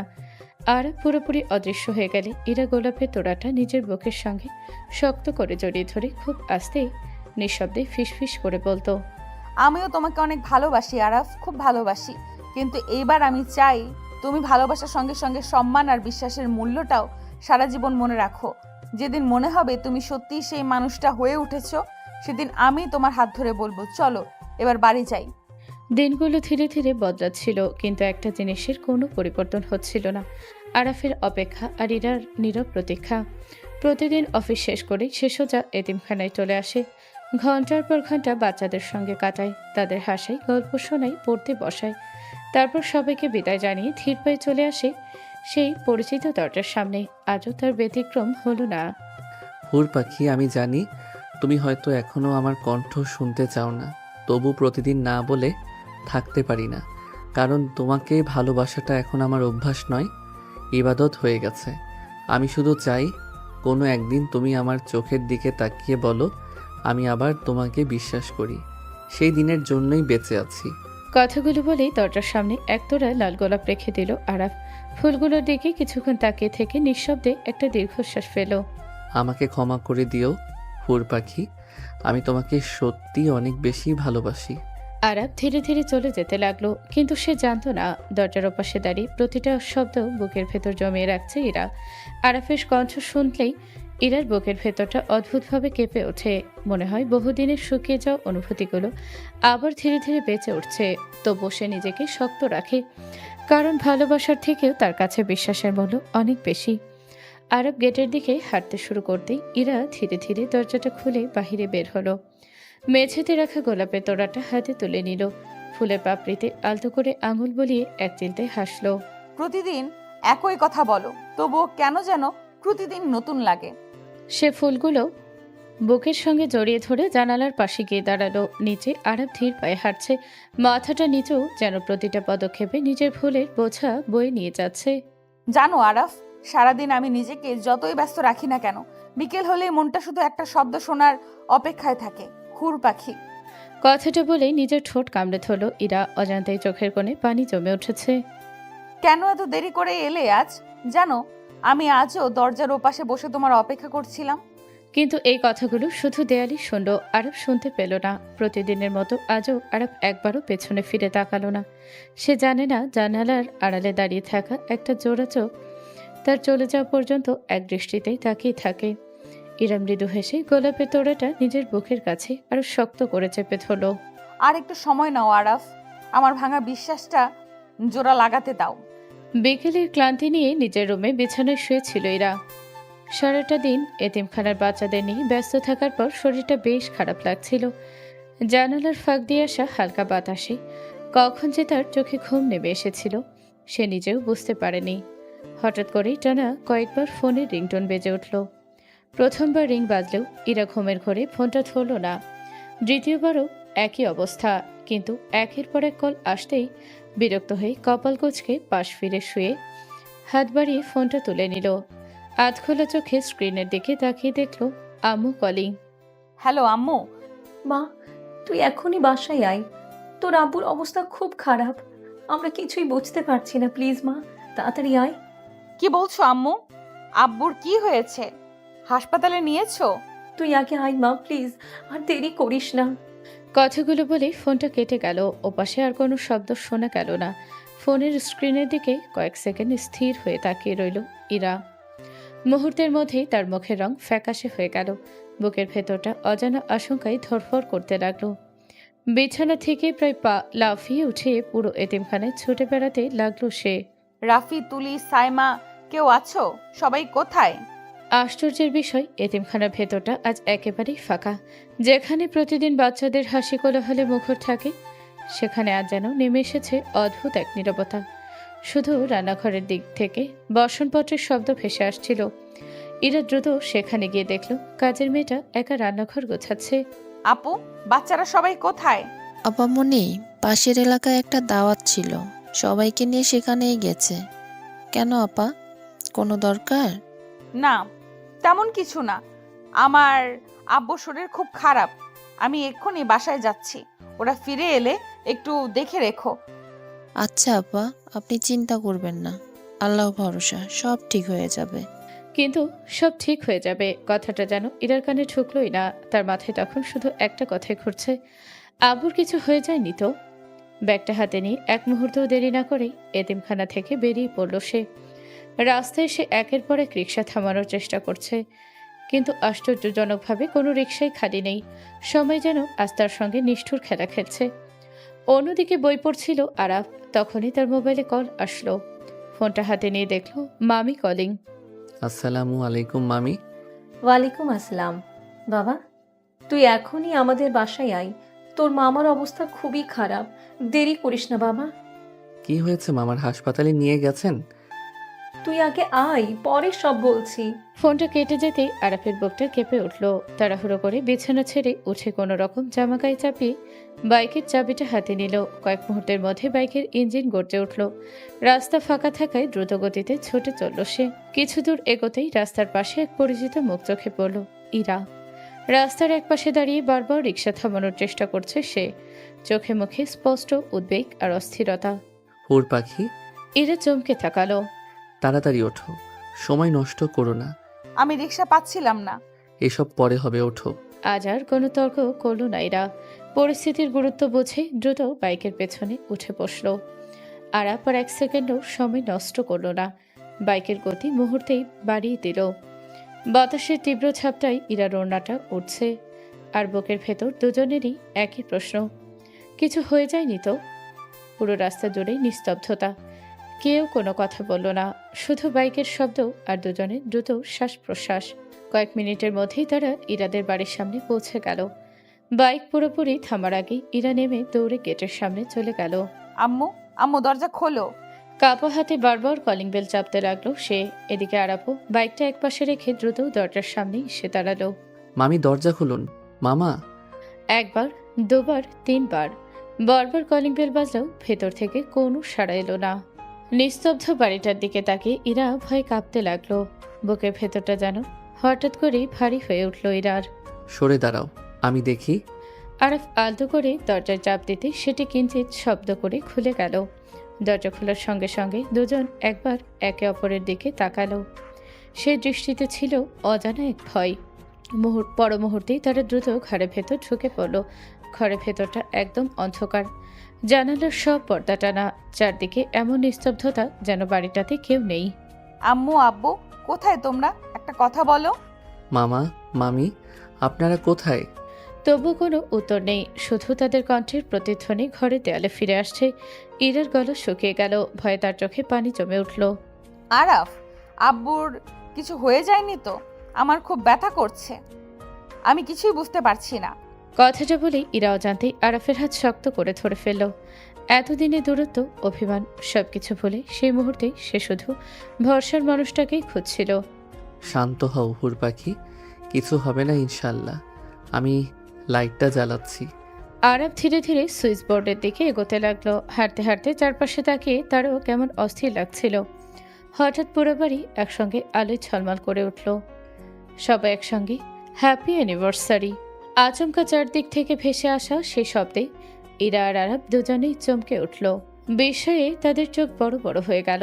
এক এক করে পর্দার আড়াল, সোফার পেছন আর পাশের রুমগুলো থেকে বেরিয়ে এলো সবাই। ইরার বাবা মা, আত্মীয় স্বজন আর সেই এতিমখানার ছোট ছোট সব বাচ্চা। সবার মুখে হাসি, হাতে ফুল আর রঙিন বেলুন। ঘর জুড়ে রঙিন ফিতা, ঝুলন্ত আলো, অসংখ্য বেলুন আর ফুল দিয়ে সাজানো হয়েছে প্রতিটি কোণা। মাঝখানে একটি বড় স্টেজ, চারপাশে মোমবাতির নরম আলো। স্টেজের ওপরে বড় বড় অক্ষরে লেখা happy anniversary Ira and Ira love Araf. সবাই হাততালি দিচ্ছে। আরাফ আর ইরা এখনো হতভম্ব হয়ে চারপাশে তাকিয়ে আছে, দুজনেরই মুখে বিস্ময়ের ছাপ। আরে, এইভাবে দাঁড়িয়ে আছিস কেন? তোরা কি ভাবছিস এই পোশাকে অ্যানিভার্সারি পালন করবি? আম্মু, আমি তো কিছুই বুঝতে পারছি না। বুঝবি পরে, আগে দুজন গিয়ে ফ্রেশ হয়ে আয়। কিন্তু মামি, মামার শরীর খারাপ। আরে পাগল, আমার কিছুই হয়নি। তোদের সারপ্রাইজ দেওয়ার জন্যই এই নাটকটা করতে হয়েছে। সবাই হেসে উঠল। আরাফ আর ইরা একে অপরের দিকে তাকিয়ে মুচকি হাসল। এতক্ষণে তাদের বুকের ভেতরের ভয়টা কেটে গেল। ইরা, তোর জন্য নতুন শাড়ি রাখা আছে। আর আরাফ, তোর জন্য নতুন পাঞ্জাবি। সবকিছু আমরা আগেই রেডি করে রেখেছি, বুঝলি? আমার জন্য শাড়ি? শুধু শাড়ি না, সবকিছু। যা, তৈরি হয়ে নে আগে।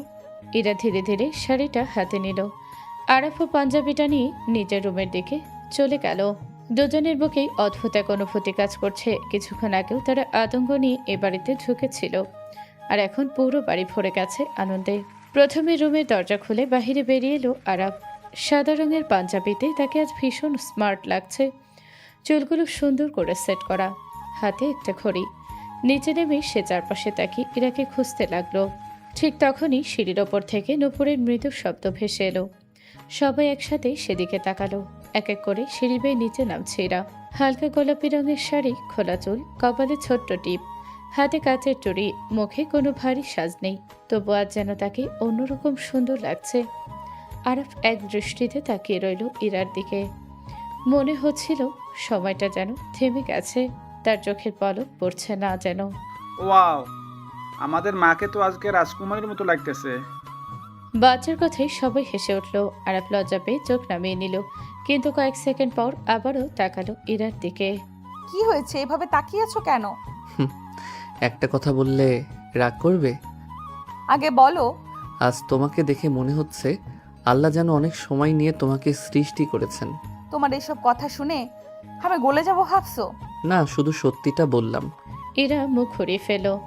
ঠোঁটের কোণে চাপা একটা হাসি ফুটে উঠল, সেটা লুকোনোর চেষ্টা করলো। আচ্ছা, দুজনের রোম্যান্স পরে হবে, আগে কেক কাটা হবে। সবাই মিলে দুজনকে স্টেজের সামনে নিয়ে গেল। বড় টেবিলের ওপর রাখা ছিল হৃদয় আকৃতির বিশাল একটা কেক, তার উপর সুন্দর করে লেখা happy anniversary Ira and Araf. Araf একবার কেকের দিকে তাকালো, তারপর ধীরে ধীরে ইরার দিকে। ইরাও অজান্তেই তার দিকে তাকিয়ে ফেল। চার চোখ এক হতেই দুজনের ঠোঁটে অজান্তে একটুখানি হাসি ফুটে উঠল। সব অনুষ্ঠান শেষ হতে হতে রাত অনেকটা নেমে এসেছে। সবাই একে একে বিদায় নিতে শুরু করেছে। ইরার বাবা মা, এতিমখানার বাচ্চারা, আত্মীয় স্বজন সবাই আজকের দিনটা নিয়ে ভীষণ খুশি। চারপাশে এখন শুধু উৎসবের শেষ মুহূর্তের আমেজ। উড় পাখি, এবার যাবে আমার সাথে? ইরা কয়েক সেকেন্ড চুপ করে রইল, তারপর শান্ত চোখে আরাফের দিকে তাকিয়ে মৃদু হাসলো। চলো, তবে আজ তোমার বাড়ি না, তাহলে? আজ তোমাকে আমার সবচেয়ে পছন্দের একটা জায়গা দেখাবো। আরাফ আর কোনো প্রশ্ন করলো না, নিঃশব্দে গাড়ির দরজা খুলে দিল। ইরা গিয়ে বসতেই সেও ড্রাইভিং সিটে উঠে স্টার্ট দিল। পুরো রাস্তা জুড়ে দুজনের মাঝেই অদ্ভুত এক নীরবতা। গাড়ির জানালা দিয়ে রাতের ঠান্ডা বাতাস ভেতরে ঢুকছে। দূরে দূরে রাস্তার লাইটগুলো একটার পর একটা পিছিয়ে যাচ্ছে। মাঝে মাঝে আরাফ আর চোখে ইরার দিকে তাকাচ্ছে, আর ইরা চুপচাপ জানালার বাহিরে তাকিয়ে আছে। প্রায় 40 মিনিট পর ইরা হঠাৎ বলল, এখানেই থামাও। আরাফ গাড়িটা ধীরে ধীরে রাস্তার পাশে থামিয়ে দিল। সামনে একটা ছোট্ট নদী, চারদিকে অসংখ্য গাছ। নদীর পানিতে চাঁদের আলো ঝিকমিক করছে, হালকা বাতাস বইছে। রাত হলে মানুষও খুব একটা নেই, পুরো পরিবেশটাই যেন শান্ত আর মায়াময়। ইরা ধীরে ধীরে গাড়ি থেকে নেমে কিছুটা দূরে গিয়ে দাঁড়ালো, দুহাত বুকের কাছে ভাঁজ করে নদীর দিকে তাকিয়ে রইল। আর আপু গাড়ির দরজা বন্ধ করে ধীর পায়ে ইরার পাশে এসে দাঁড়ালো। কয়েক মুহূর্ত শুধু বাতাসের শব্দ ছাড়া আর কিছুই শোনা গেল না। তারপর খুব শান্ত গলায় বলল, আমাকে এখনো মাফ করনি হুর পাখি? প্রশ্নটা শুনে ইরার চোখ দুটো একবার বন্ধ হয়ে গেল। সে গভীর একটা নিঃশ্বাস নিল, তারপর অনেকক্ষণ নীরব থেকে ধীরে ধীরে বলল, আমি তোমাকে অনেক আগেই মাফ করে দিয়েছি। কথাটা শুনি আরাব যেন নিজের কানকে বিশ্বাস করতে পারল না। সে বিস্মিত চোখে ইরার দিকে তাকিয়ে রইল।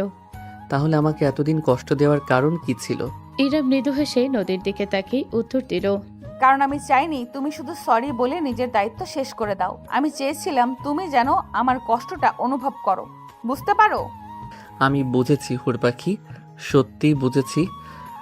প্রতিটা দিন, প্রতিটা রাত আমি নিজের করা ভুলের শাস্তি নিজেই পেয়েছি।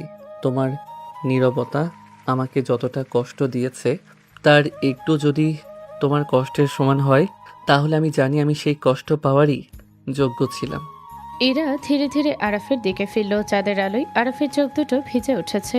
সেই চোখ আজ আর কোনো রাগ নেই, নেই কোনো অহংকার, আছে শুধু অনুশোচনা আর ভালোবাসা। জানো তোমাকে আমি কেন এখানে নিয়ে এসেছি? না। কারণ এই জায়গাটা আমার খুব প্রিয়। যখনই আমার খুব কষ্ট হতো আমি এখানে চলে আসতাম। এই নদীর পাড়ে দাঁড়িয়ে অনেক কেঁদেছি, তোমার জন্য দোয়া করেছি, আল্লাহর কাছে বলেছি আমার মানুষটা যেন একদিন নিজের ভুলটা বুঝতে পারে। আরাফ নিঃশব্দে মাথাটা নিচু করে ফেলল, তার বুকের ভেতরটা যেন আরো ভারী হয়ে উঠল। আর তুমি এত কষ্ট পাওয়ার পরও আমার জন্য দোয়া করেছো? ভালোবাসা যদি সত্যি হয় তাহলে অভিশাপ দেওয়া যায় না। কষ্ট পেলেও মানুষটার ভালো চাওয়াটাই আগে আসে। আমি তোমাকে ঘৃণা করতে চেয়েছিলাম, কিন্তু পারিনি, কারণ ভালোবাসাটা মরে যায়নি, শুধু আহত হয়েছিল। আরাফের চোখ বেয়ে এক ফোঁটা অশ্রু গড়িয়ে পড়ল। আমি প্রতিশ্রুতি দিচ্ছি, আজ থেকে এমন একটা দিনও যাবে না যেদিন তোমাকে সম্মান দেব না। তোমার চোখে আর কোনো দিন কান্না আনবো না। যদি কখনো আমার জন্য তোমার চোখে জল আসে, তাহলে সেটা শুধু আনন্দের জল হবে। প্রতিশ্রুতি দেওয়া সহজ আরাফ, কিন্তু সেই প্রতিশ্রুতি ধরে রাখা খুব কঠিন। জানি, তাই মুখে নয়, কাজ দিয়ে প্রমাণ করব। যতদিন বেঁচে থাকবো ততদিন প্রতিটা মুহূর্তে তোমাকে বুঝিয়ে দেব তুমি আমার জীবনের সবচেয়ে বড় নিয়ামত। ইরা কয়েক সেকেন্ড চুপ করে রইল, তারপর ধীরে ধীরে নিজের ডান হাতটা বাড়িয়ে দিল।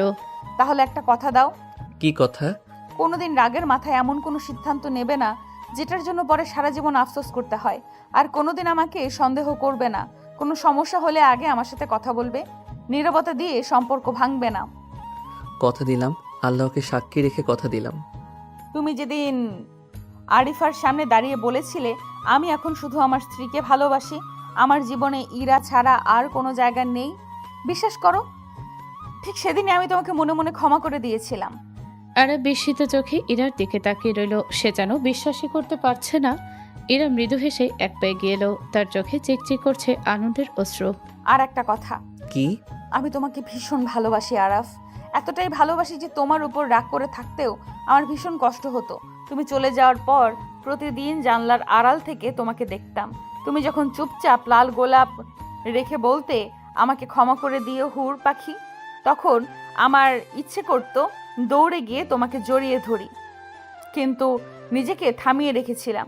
আচ্ছা, কারণ আমি চাইছিলাম তুমি শুধু আমাকে ফিরে পাওয়ার জন্য নয়, আমাকে সম্মান করার মূল্যটাও বুঝতে শেখো।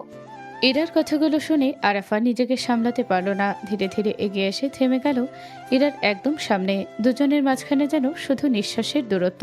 হুর পাখি, আমি কি এবার তোমার একটু কাছে আসতে পারি? ইরা কিছু বলল না, শুধু লাজুক চোখে একবার তাকিয়ে আবার চোখ নামিয়ে নিল। ঠোঁটের কোণে ফুটে উঠল মিষ্টি এক হাসি। আজও যদি না বলো আমি জোর করব না, কারণ আমি শিখে গেছি ভালোবাসায় জোর নয়, সম্মানটাই সবচেয়ে বড়। ইরার চোখ আবারও ভিজে উঠল। এই মানুষটাকেই তো সে এতদিন দেখতে চেয়েছিল, যে ভালোবাসতে জানে, সম্মান করতে জানে। এত অনুমতি নিয়ে কাছে আসতে হবে নাকি? আরাফ অবাক হয়ে তাকাতেই ইরা ধীরে ধীরে নিজেই এগিয়ে এলো। এক মুহূর্ত পর আলতো করে নিজের মাথাটা আরাফের বুকে রেখে চোখটা বন্ধ করে ফেল। জানো, এই জায়গাটার জন্যই আমি এতদিন অপেক্ষা করেছি। আরাফ কাপা হাতে খুব যত্ন করে ইরাকে নিজের কাছে আগলে নিল, যেন পৃথিবীর সবচেয়ে মূল্যবান জিনিসটা ফিরে পেয়েছে। আলহামদুলিল্লাহ, আজ মনে হচ্ছে আল্লাহ আমার দোয়া কবুল করেছেন। একটা কথা বলবো? আজ থেকে আমি তোমার সেই হুর পাখি হয়ে থাকবো যতদিন বেঁচে থাকি। আর আমি প্রতিদিন নতুন করে তোমার প্রেমে পড়ব। এরা মুচকে হেসে আরাফের হাতটা শক্ত করে ধরল। দুজন পাশাপাশি দাঁড়িয়ে রাতের আকাশের দিকে তাকিয়ে রইল। চারদিকে হালকা বাতাস বইছে, দূরে নদীর ঢেউয়ের শব্দ। মনে হচ্ছিল তাদের জীবনে সমস্ত ঝড় পেরিয়ে অবশেষে শান্তির এক নতুন ভোরের শুরু হয়েছে। চলো হুর পাখি, এবার বাড়ি যাই। মাথা নাড়ালো। হাতের মুঠোয় হাত রেখে তারা ধীরে ধীরে হাঁটতে লাগলো। আরাফ ধীরে ধীরে গাড়ি চালাচ্ছে, মাঝে মধ্যে আর চোখে ইরার দিকে তাকাচ্ছে। আর ইরা জানালার বাহিরে তাকিয়ে থাকলেও বুঝতে পারছিল আরাফের সেই চোরা গোপ্তা দৃষ্টি। কি দেখছো? তোমাকেই। এতক্ষণ দেখেও মন ভরেনি? না, মনে হচ্ছে এতদিন ঠিক মতো দেখাই হয়নি। ইরা হালকা লজ্জা পেয়ে মুখটা ঘুরিয়ে ফেল। রাস্তার দিকে তাকাও, আমাকে পরে দেখবে। আচ্ছা, তবে একটা কথা বলি। বলো। আজকে মনে হচ্ছে আমি পৃথিবীর সবচেয়ে ভাগ্যবান মানুষ। কেন? কারণ আল্লাহ আমাকে শুধু একজন স্ত্রী দেননি, আমার ঘরে একটা রহমত দিয়েছেন।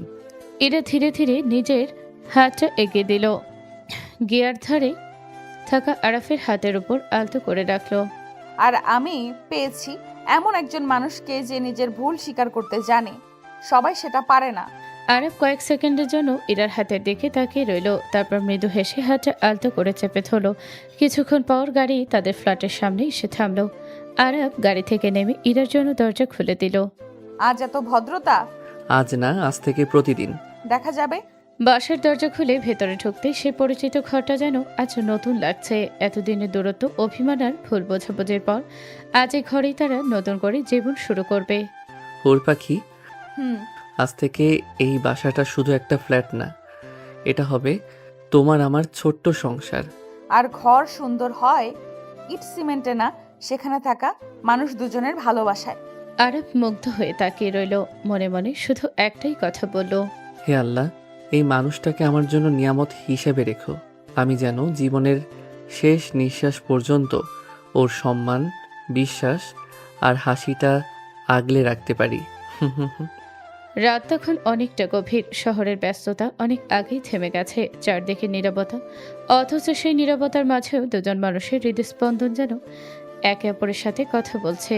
আজের কোনো অভিমান নেই, নেই কোনো দূরত্ব, আছে শুধু নতুন করে শুরু করার অদ্ভুত এক অনুভূতি। কি দেখছো? আমার পুরো পৃথিবীটাকে। পৃথিবী আবার আমি হলাম কবে? যেদিন বুঝলাম তোমাকে ছাড়া আমি অসম্পূর্ণ, যেদিন বুঝলাম আমার সুখ, আমার শান্তি, আমার জান্নাত সব কিছু শুরু আর শেষ তুমি।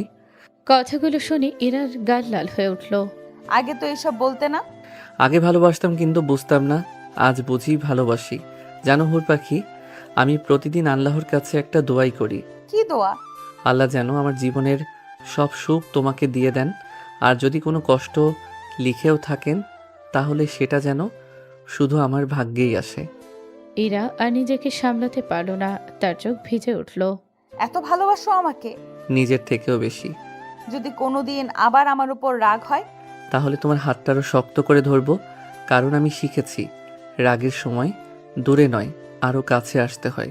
চারিদিকে নীরবতা, জানালার বাহিরে পূর্ণিমার চাঁদের আলো পুরো ঘরটাকে স্বপ্নের মতো করে তুলেছে। জানো হুর পাখি, আজ আমার জীবনের সবচেয়ে সুন্দর রাত। কথাটা বলেই আরব ধীরে ধীরে ইরার দিকে গেল। ইরা লজ্জায় মাথাটা নিচু করে ফেলল, বুকের ভেতরটা কাঁপছে, ঘন ঘন নিঃশ্বাস নিচ্ছে সে। এতদিনের অপেক্ষা, অভিমান আর ভালোবাসা সবকিছু যেন আজ এক মুহূর্ত এসে মিলেছে। আরব খুব যত্ন করে ইরার মুখের ওপর পড়ে থাকা এলোমেলো চুলগুলো কানের পাশে সরিয়ে দিল।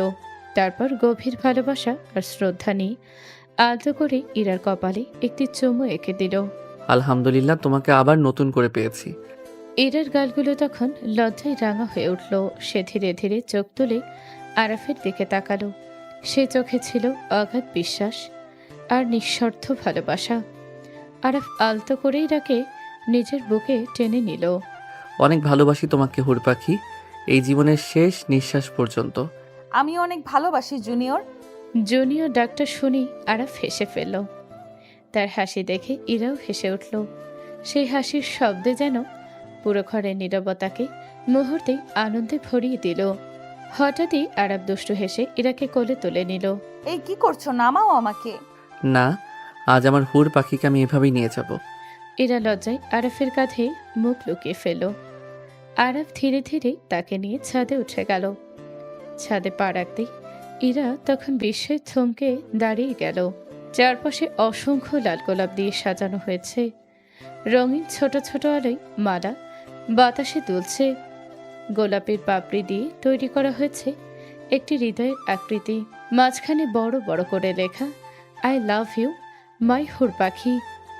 চারদিকে হালকা সুগন্ধ ছড়িয়ে আছে। এইসব তুমি করেছো? হ্যাঁ, আমার হুর পাখির মুখের হাসিটা দেখার জন্য। ইরার চোখ যেন পানিতে ভিজে উঠল। আনন্দের অশ্রু গড়িয়ে পড়ল তার গাল বেয়ে।